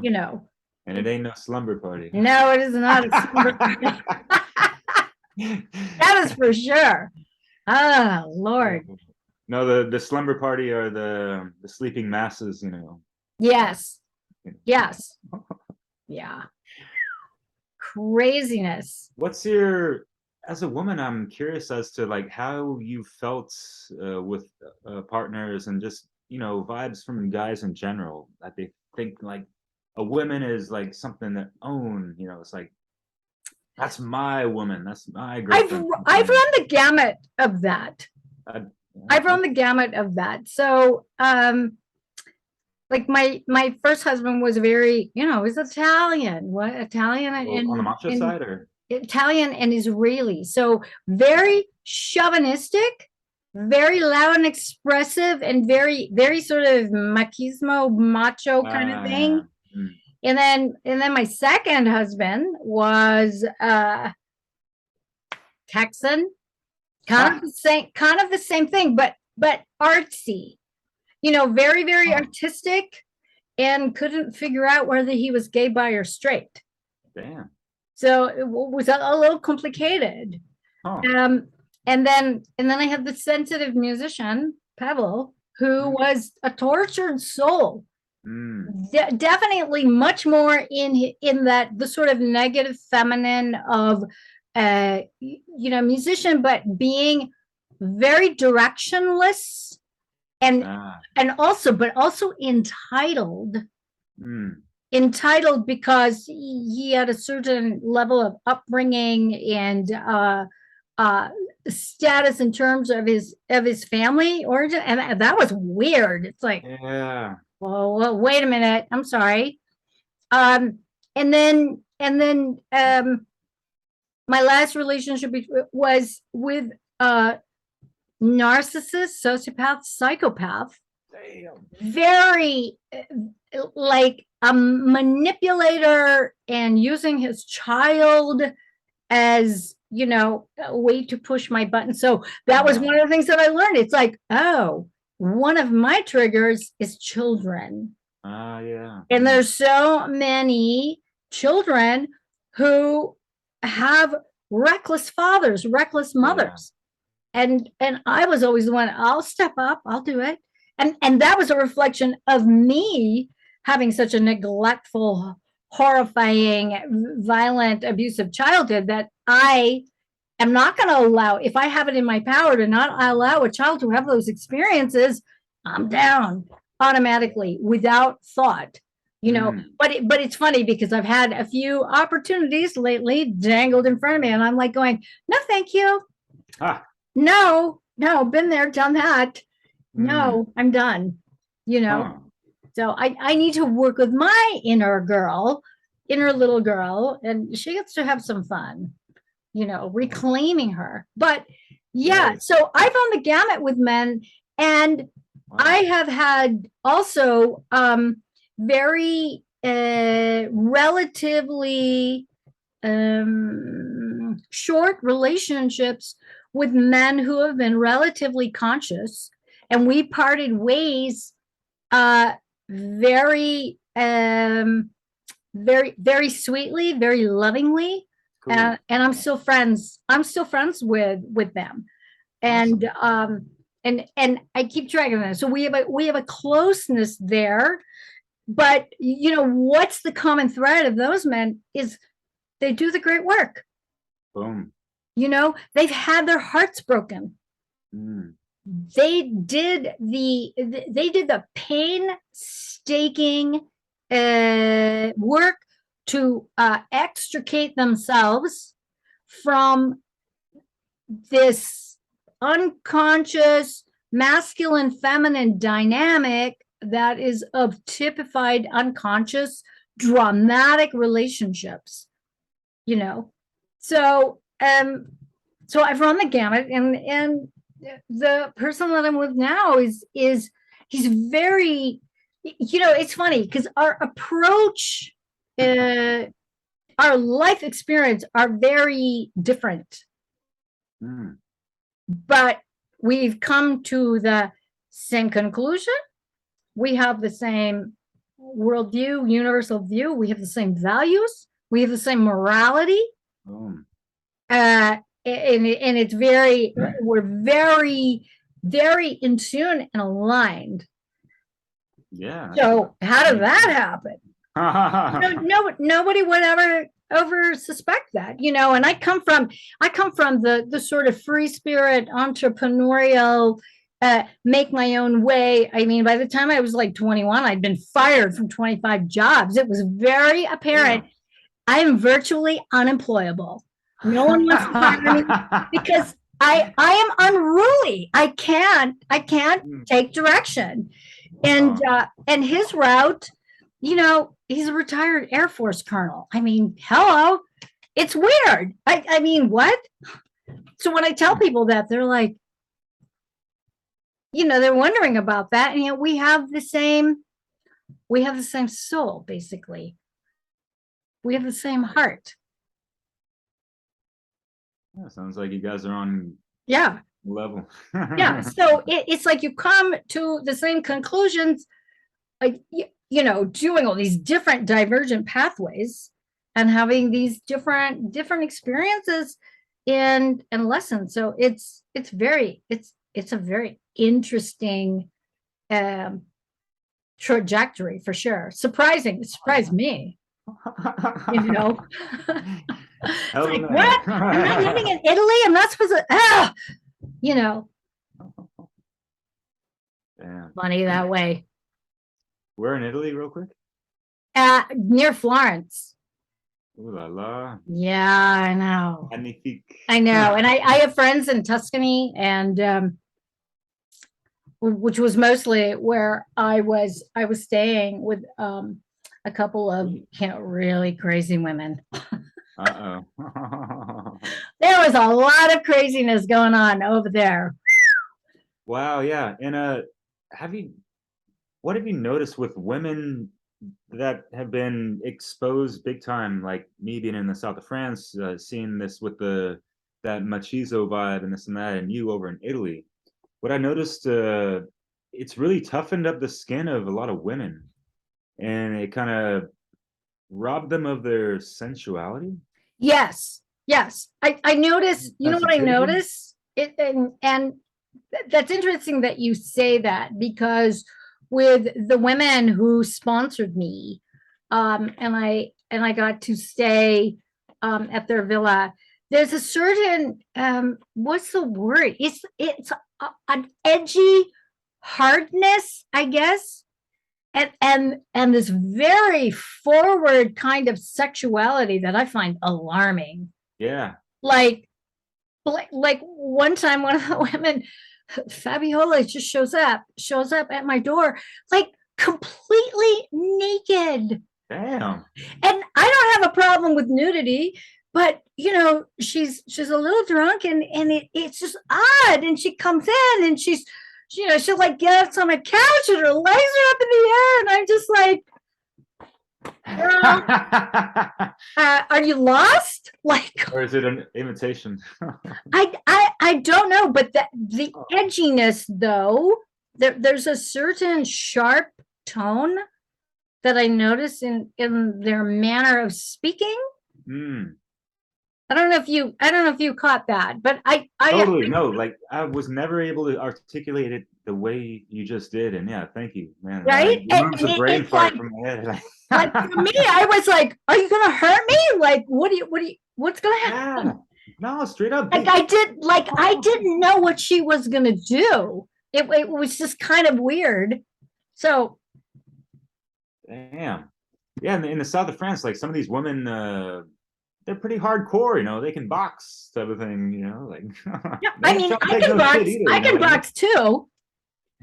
You know, but I also know that, you know, even though if I land 4 or 5 moves to a man, you know, say much bigger than me, 6 feet, 6'2", I have to be precise, because if I'm not precise, I don't take him down. I need to fucking run away because he will kill me. Yeah, and You that's know, what Hollywood is not teaching to women these days, right? no, they're not teaching them. I mean, I think I made a post. I go, what is this fuckery, this sorcery of these Hollywood hot biatches who are in full makeup, tight clothes, 5-inch spiked heels. They're doing jump round spin kicks, landing it fully, taking full on 3 punches to the face, and their faces aren't blown up. What the fuck? How does that happen? And then they land square, perfect, and the hair is just it's ridiculous. One of the things that I had to do when I was training in martial arts, I had to learn how to take a punch, Bam, a wow. full-on punch, and feel my face blow up. Wow, yeah. That's what happens when you go full contact. And if you're in a fight, guaranteed you're going to be bloody and pulpy, and you're not going to have a pretty face. It's not going to happen. Okay. It just and your knuckles, I mean, you're full on and no bruises, nothing. The nails are perfect. It's weird. Yeah.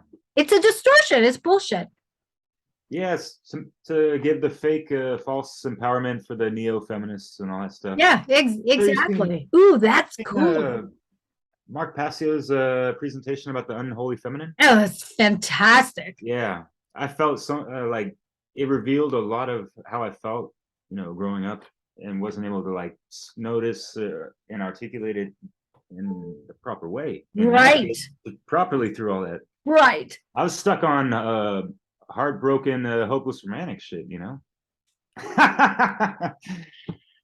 There's a lot to be said for that. You know, I'm one of those diehards right there.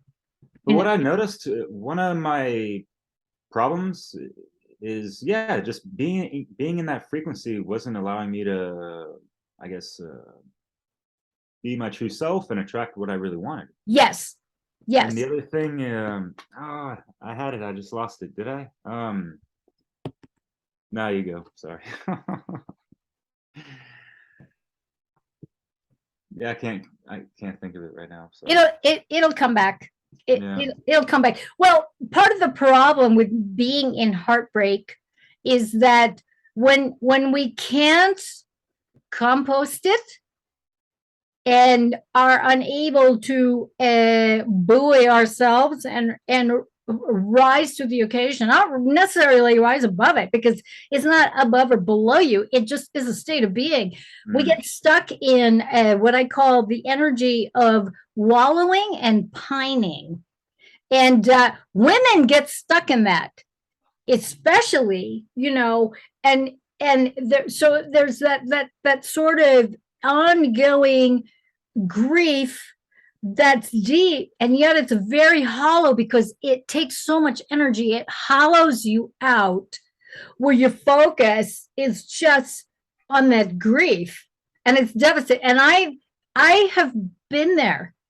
Me too. I've been there.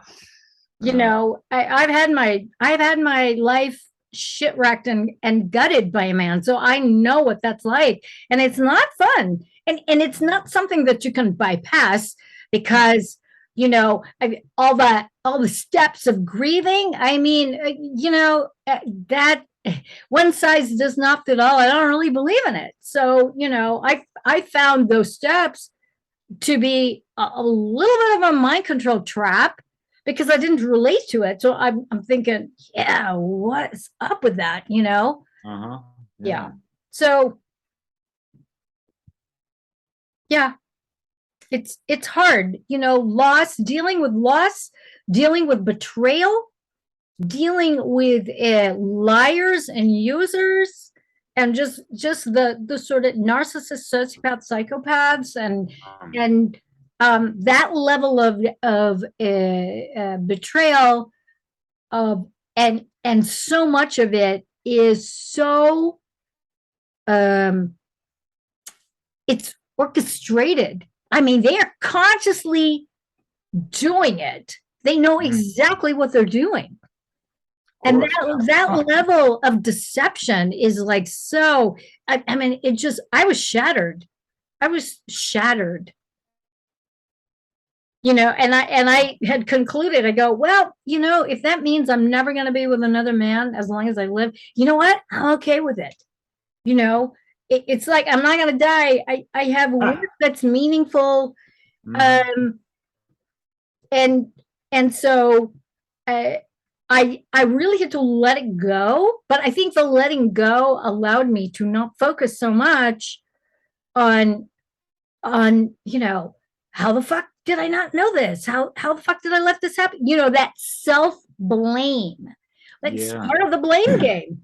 Is the blaming of the self, and then getting into the self-punishment and the self-murder and the soul murder of like really beating on yourself, bullying yourself about how stupid you were, how careless you were, you know, rather than, so in reality transurfing, there's a whole thing that's called when you're up-leveling your reality and you're moving through trauma to seek the advantage and the benefits of everything that comes your way, including the devastations and the betrayals. And that has been gold. It's been gold. Wow, yeah. You know, and I get these little kernels of insight, you know, on a regular basis where, good. Yeah, and this totally makes sense as to what I wanted to say today as well, is, you know, going back to the whole, and I don't even want to call it a war to sexes. Let's just call it negative feedback loops and bitching between the sexes. Who's actually trying to wage war and throw, you know what I mean? Anyways. Yes. How often have you heard like, oh, well, you're just a waste of my time, or, you know, like, you know what, it's why even bother doing this? It's wasting our time, instead of having the approach more like, you know what, I think we should be using our time more wisely if this is going to work out, you know? Let's not beat the dead horse or whatever. You know, just, it's degrading the other person, like, you're a waste of my time. And you're actually degrading yourself when you say that as well, because you're not going through and doing the inner work and introspection. Exactly, and you're not valuing the person and the experience. You know, you chose each other. Hello. You know, I mean, part of the responsibility and moving forward is taking responsibility. Oh, I chose this person. Hello. You know, I mean, that kind of radical honesty, I think, is so, it's vacant in just so many people's lives. Vacancies. Yep. Just like, I just kind of checked out. But you know, and that can be a trauma state. Actions, right? What was that? They don't really want to take responsibilities for all their actions and choices they have done. No, he made me do it. She made me do it. She triggered me. Where's the two-way street, right? Yeah. There can be, you know, more, one person out of the two can be more culpable of doing certain things, of course, you know, we're not negating that at all. Right, but how are things getting just snowballing into a negative feedback loop with so much stuff, and who's, you know, holding inventory on what that person did or what they didn't do, and you didn't help me, or you said that about me, and hey, folks got laundry lists, and they the file cabinet. Clear that the fuck out, and sometimes, you know what I mean, and just blast on them. I get it. The file cabinets. Of the receipts and evidence of why you're a dirtbag. It's like, move on then. Like, what are you doing? That's just crazy to me. It is so crazy. You know, and I understand that if you have children, that's a whole other set of moving parts that need to be navigated and managed. I get it. But at the same time, you don't want to teach your children to take abuse. You don't want to teach your children that you hate men or hate women. Yeah. It's not it's not it's not a good thing, I don't think. You know, there are ramifications to that. There are consequences to the things that you do and the things that you don't do, especially. Yeah. Oh my God, totally. I loved what you just spoke about. Reminds me of some good old things that I was reading today, but where is that quote? It's such a beautiful quote, and it talks about how mothers talking to their daughters on, raising them not to be some freaking man hater and this and that, because they're gonna be I was raised by a man hater. Say again? I was raised by a man hater. Oh, damn. And she was frightening. Like, and it was painful for me to hear her talk to men. Yeah, I know. It was extremely painful. And just her disdain and her animosity toward men in general was it was creepy. Wow. So I am a lover of men and women, and I am a great advocate for the masculine essence, the men who show up. In my experience, the majority of the men that I've witnessed, they are showing up. They are doing the best they fucking can under hellacious, impossible circumstances in the presence of women who are hell-bent on dragging their dicks in the dirt and making them wrong and blaming them for everything wrong in the world, in the matrix. Are they religious, by the way? Because a lot of religion is patriarchal. Just some of them are religious, and a lot of them are like hippy dippy feminists, fake feminists. You know, that whole "I'm gonna take your head." That kind of, it's like eat it for breakfast or dinner. That picture that Mark Passio has of the all feminism is not equal. Oh yeah. You've got the man and woman standing and it's equal, and then you got the woman who just took his head. It's like, that God. One. Or that one where it's a woman with a whip and she's got her foot on a man's back. She's about to whip him down. I'm thinking, I just find that offensive. It's like, God, and I know so many women that are like that. Yeah. Or they kind of drool over those images. Well, here's something for them. Let it not be forgotten that the mother's influence on a newborn child determines not only his image of women, but also of himself as well. The person he becomes going into the world isn't of his own construction. He emerges from her body. She is his first environment. He stops from her world into the new world. The Matrix, right? Has he not been drastically shaped by her consciousness and behavior? Why, then, do women not acknowledge their role in shaping the male psyche, which also means spirit in Greek? Does their evasion not speak volumes? Or, whatever kind of man-hating stuff that we're talking about. Yeah. I thought that was pretty good. I read that. That is pretty awesome. Wow. Well, how you doing? How are you doing energy-wise? Pretty good.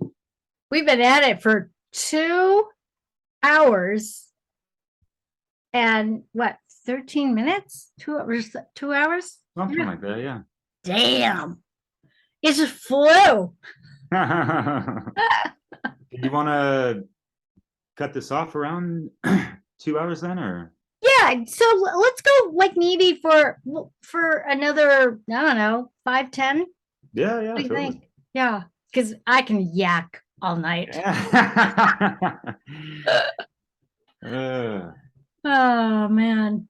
Here's something I wrote for one of my musical mixes. I've made 3 of them. I kind of put them out for International Women's Day, and when I post it, I kind of write things like, you know, like women are supposed to be celebrated every single day, not just some token fucking bullshit day, right?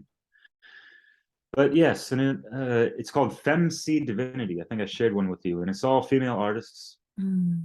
Yes, you did. Conscious hip hop, and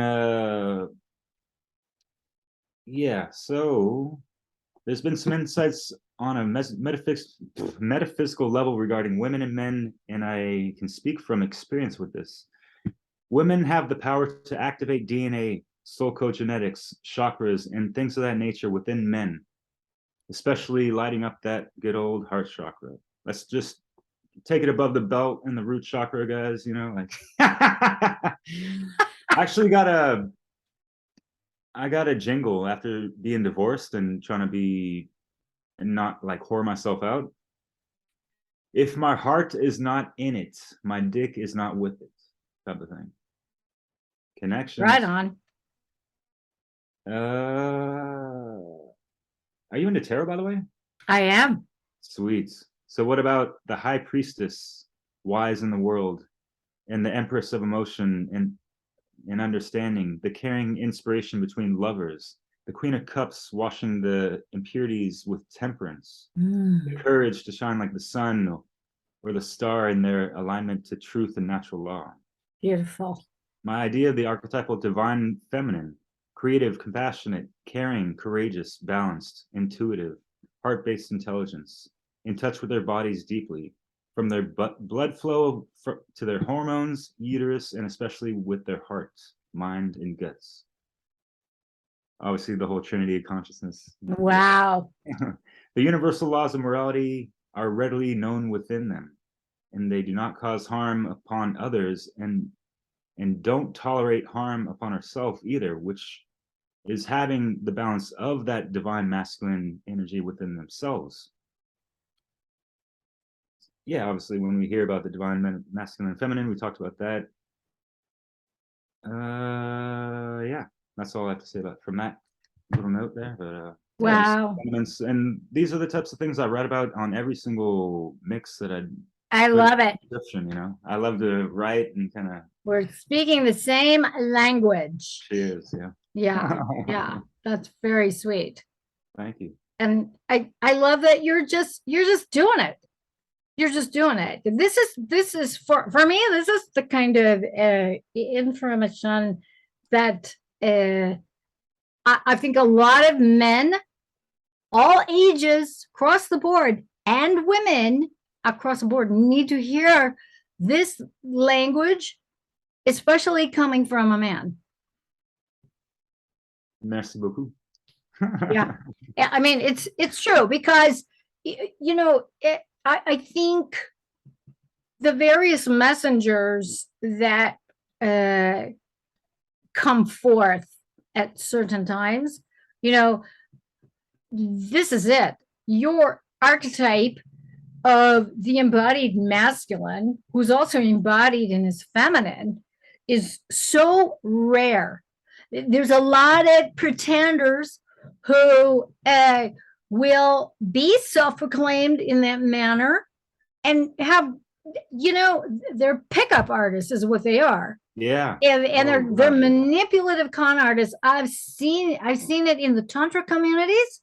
I've seen it in the, you know, conscious communities. You know, I spent a lot of time at Burning Man and all the festivals, and man, I'm telling you, the con artists, it's the wannabe guru who's nothing but a pretend pimp, you know, and you know, I'm gonna be crude. He's looking for pussy, quick pussy, and he's gonna monetize the fuck out of it while he's at it.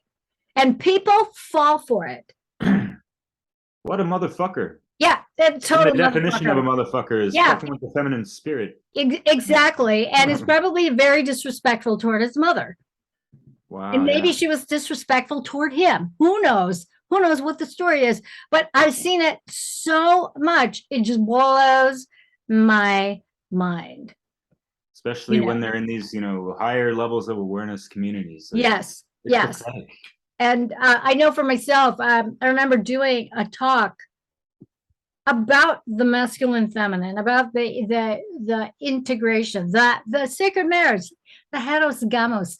And this guy in the audience, he was, I don't know what his deal was, but he just screams out and now says, I know what you need, lady. And I got it. And I remember just going, do we have a spotlight? Can we find him? Let's find him. What do I need exactly? Boom. Find him in the audience. I mean, everybody was pointing to him because he was such a jerk heckler. Wow. And it was a very weird experience because I called him up to the podium. It's like, come, really, you're gonna say that? I'm gonna call you out. Let's see. Let's see what happens here. And I'm thinking, this guy's gonna hit me. He's gonna hit me, or he's gonna pee or do something weird. And we did this process. I started asking him questions. Do you have a mom? Do you have a sister? Do you have a wife? Do you have a girlfriend? Did you come here alone? What is your freaking deal? And the dude burst into tears. Wow. I mean, he had a come to Mary, Mother of God moment. It was kind of fantastic, actually. And I was actually doing a novena in my head because he had upset me so much, and I'm trying to be really kind of in my equanimity and I'm not going to go off, but I'm just going to ask questions. And he didn't know what to expect, but he kind of came up a little kind of macho, like he's going to get in my face. Trying to intimidate you. And I just started asking him questions, which is what I usually do. When I noticed he was in a lot of pain and he was just going to fight me, So that's awesome. Yeah. But wow. But it's one of those things where you just break the pattern and come at him. Like I could have been a total asshole where I could have just been screaming at him or whatever, blah, blah. And so what I did is I just disarmed him in a way where I came at him kind of like a mommy. I came at him like a mommy, like a big sister. Yeah, and you worked your magic on him too. Asking some, not gentle questions, but questions where what we're not going to get into some screaming match here. You're not going to tell me my dick is bigger than yours, mister. I didn't go there. But it was enough to, just sort of break that spell of the masculine feminine divide. Let's just come together as two people that have obviously experienced pain. And let's see if we can find common ground here, or at least have some peace. Wow, yeah. Because what I wanted to do was why would you think I would need that? Really? Because I'm talking about the marriage of the masculine and feminine. And I've had that same response from women where they're offended. Oh, yeah. They're offended with what I'm saying because they don't understand what I'm saying. Yeah. So that's weird too. Yeah. Wow. Yeah, just going back real quick, because I'd love that story and how you made him have an ego death, basically. Yeah. But just it sounded like you were asking the questions rather calm and composed, right? I was very, very calm. After it was brought up, we did spotlight him. Yeah. It's like you're called out. Never make an announcement like that to a woman up on stage doing a teaching or teaching, especially when there's a potential that you're going to get called up. Yeah, but that's like that high priestess energy magic, if you will, and just, you know, understanding that they fucked up. You're upset about it, but you're not showing that, and you're actually curious as to, you know, what's going on in his head, in his emotions, and just like those simple questions are great. But how many women do you see out there, you know, especially like, it's an easy target, but you know, like the protesters and stuff, and you have these women screaming like, "Ah, oh, you're a Nazi, you're a bigot, and all this stuff, you're a sexist," and this and that. I'm just curious as to like what that actually accomplishes. Yeah.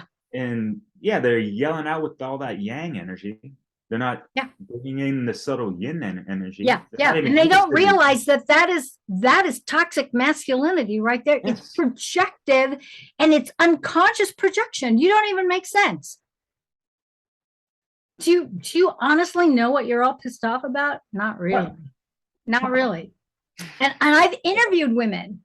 I've been interviewed by women, you know, where they all of a sudden realize that, oh, she's not the feminist we thought. And I've been kicked off of calls where this interview is over, you're gone. But they just tell me to fuck off because I'm not cooperating with their little narrative.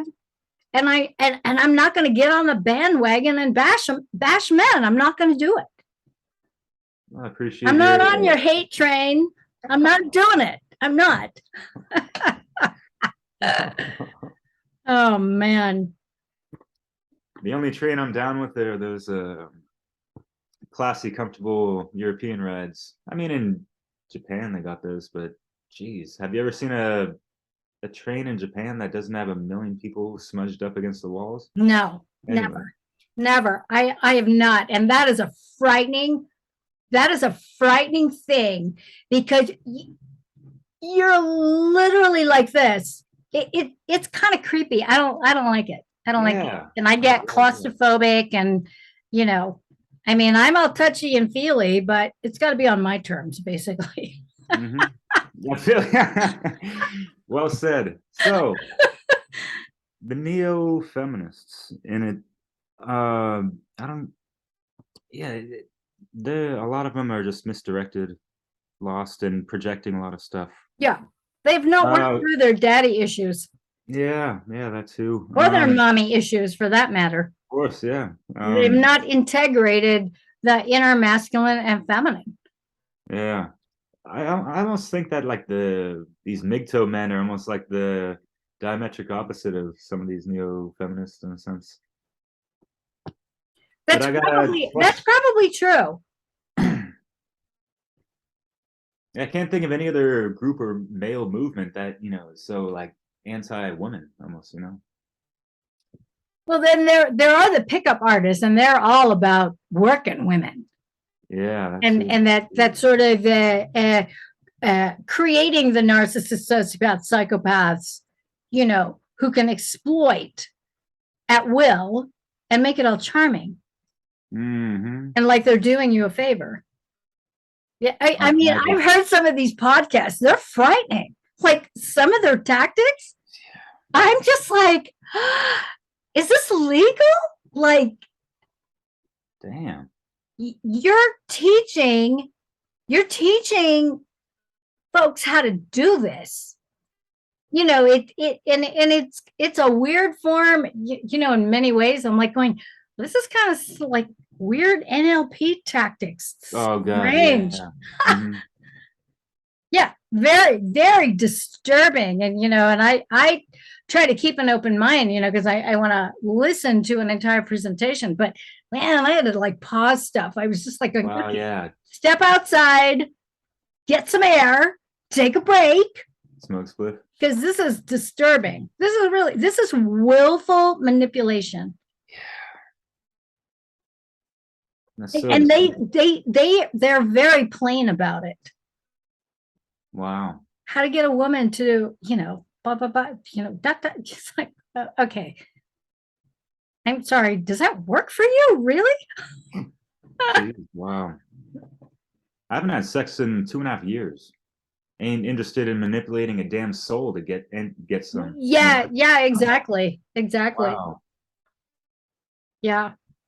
But yeah, I'll tell you, it was easy to go for without it for years. It was very, very easy. Yeah. You know, and my friends were disturbed. My friends were disturbed. You should go out and fuck your brains out. You know, it's like, no. Jeez, yeah. It's like, what for? Yeah, like we spoke about, and just being conscious of what kind of energy and consciousness we're going to be enveloping. Yeah. Being around. You know, yeah, purging that all out. All right, what do you think? Should we call it? Yeah, I do want to finish it on. Yeah, please. If you look at my Pinterest channel, one might think I'm obsessed with this, but whatever. It's not just for me; it's for other people. It's my divine femininity board. And there's actually 1,000 photos. Oh, I saw parts of it. Cool. I just wanted to read real quick the top because just to recenter, things, and as a male, my tribute to the divine feminine. It is the goddess energy, the womb of creation, the sacred maternity, the pure beauty, the non-aggression principle, the priestess of emotion, also water, the enchanting elegance, the priestess of sensuality, the queen of balance, the Gaia Sophia vibration, the heart-based intelligence, the empathic intuition, the frequency of unconditional love. Hyros Gamos, baby, yes. Beautiful. Then you can embody these aspects and attributes as well. Like you said in so many of your works before, masculine, feminine, these are all archetypes of energy and consciousness, and we just work with them. We work with what we have. We find balance and harmony and try to help others. Absolutely. I love it. It is what animates our physical bodies, the masculine and feminine. It's the windings and the flow of moving formless into form. And it just continues. It continues on. There's no end. Death, rebirth. Exactamundo. And so we're gonna break out of this this phantom soul matrix and not follow that white light at the end of the false light tunnel. False light tunnel. I love that. Yeah. It is exactly that, the false light tunnel. Yeah, for sure. Yeah. Well, sweetheart, thank you so much for your time, your energy, your wisdom, your presence, your beauty, you're just, you're just, I'm madly in love with you. You're just sublime. I love it. It's like, had I had a son. Wow, yeah. Perfetto. It's like, wow. It means a lot to me, Maria. Wow. Yeah. Thank you so much. Your parents did well. They did. They did well. They're still together. 40 years. That's awesome. Yeah. That's awesome. It's been a great example for them. Growing up, Yeah. That loyalty and all that stuff. So yeah. Cool. Any parting words before I end the recording? You've humbled this lion quite a bit today. Thank you so much. I appreciate that. All the kind words and compliments. I hold you in such high respects as well. Thank you so much. Truly appreciate our connection and friendship, and look forward to hearing from you soon, and hearing what else you're coming out with and what do you already have on your channel. There's a lot. Yeah, we have a fun thing tomorrow. I'm going to be going off on Lady Bits. Oh yeah. Oh cool. It's one of my quickie rants. So it'll be kind of fun because I've been posting some really serious stuff lately. So I figured, I'd share a little weird conversation with a woman friend, a self-proclaimed man-hater who had a few choice words for me. But anyways, nice. I set her straight, especially on a word origin for a particular word of which I will not get into. So anyways, all right, kids. Thank you so much. Thank you, Derek. Thank you. Thank you. Thanks for tuning in, guys. I'll have all of Derek's information in the show notes below, and check out his channel. We'll have all his information. And big love. Here's to love, truth, and beauty. Mwah! Ciao, Bellas.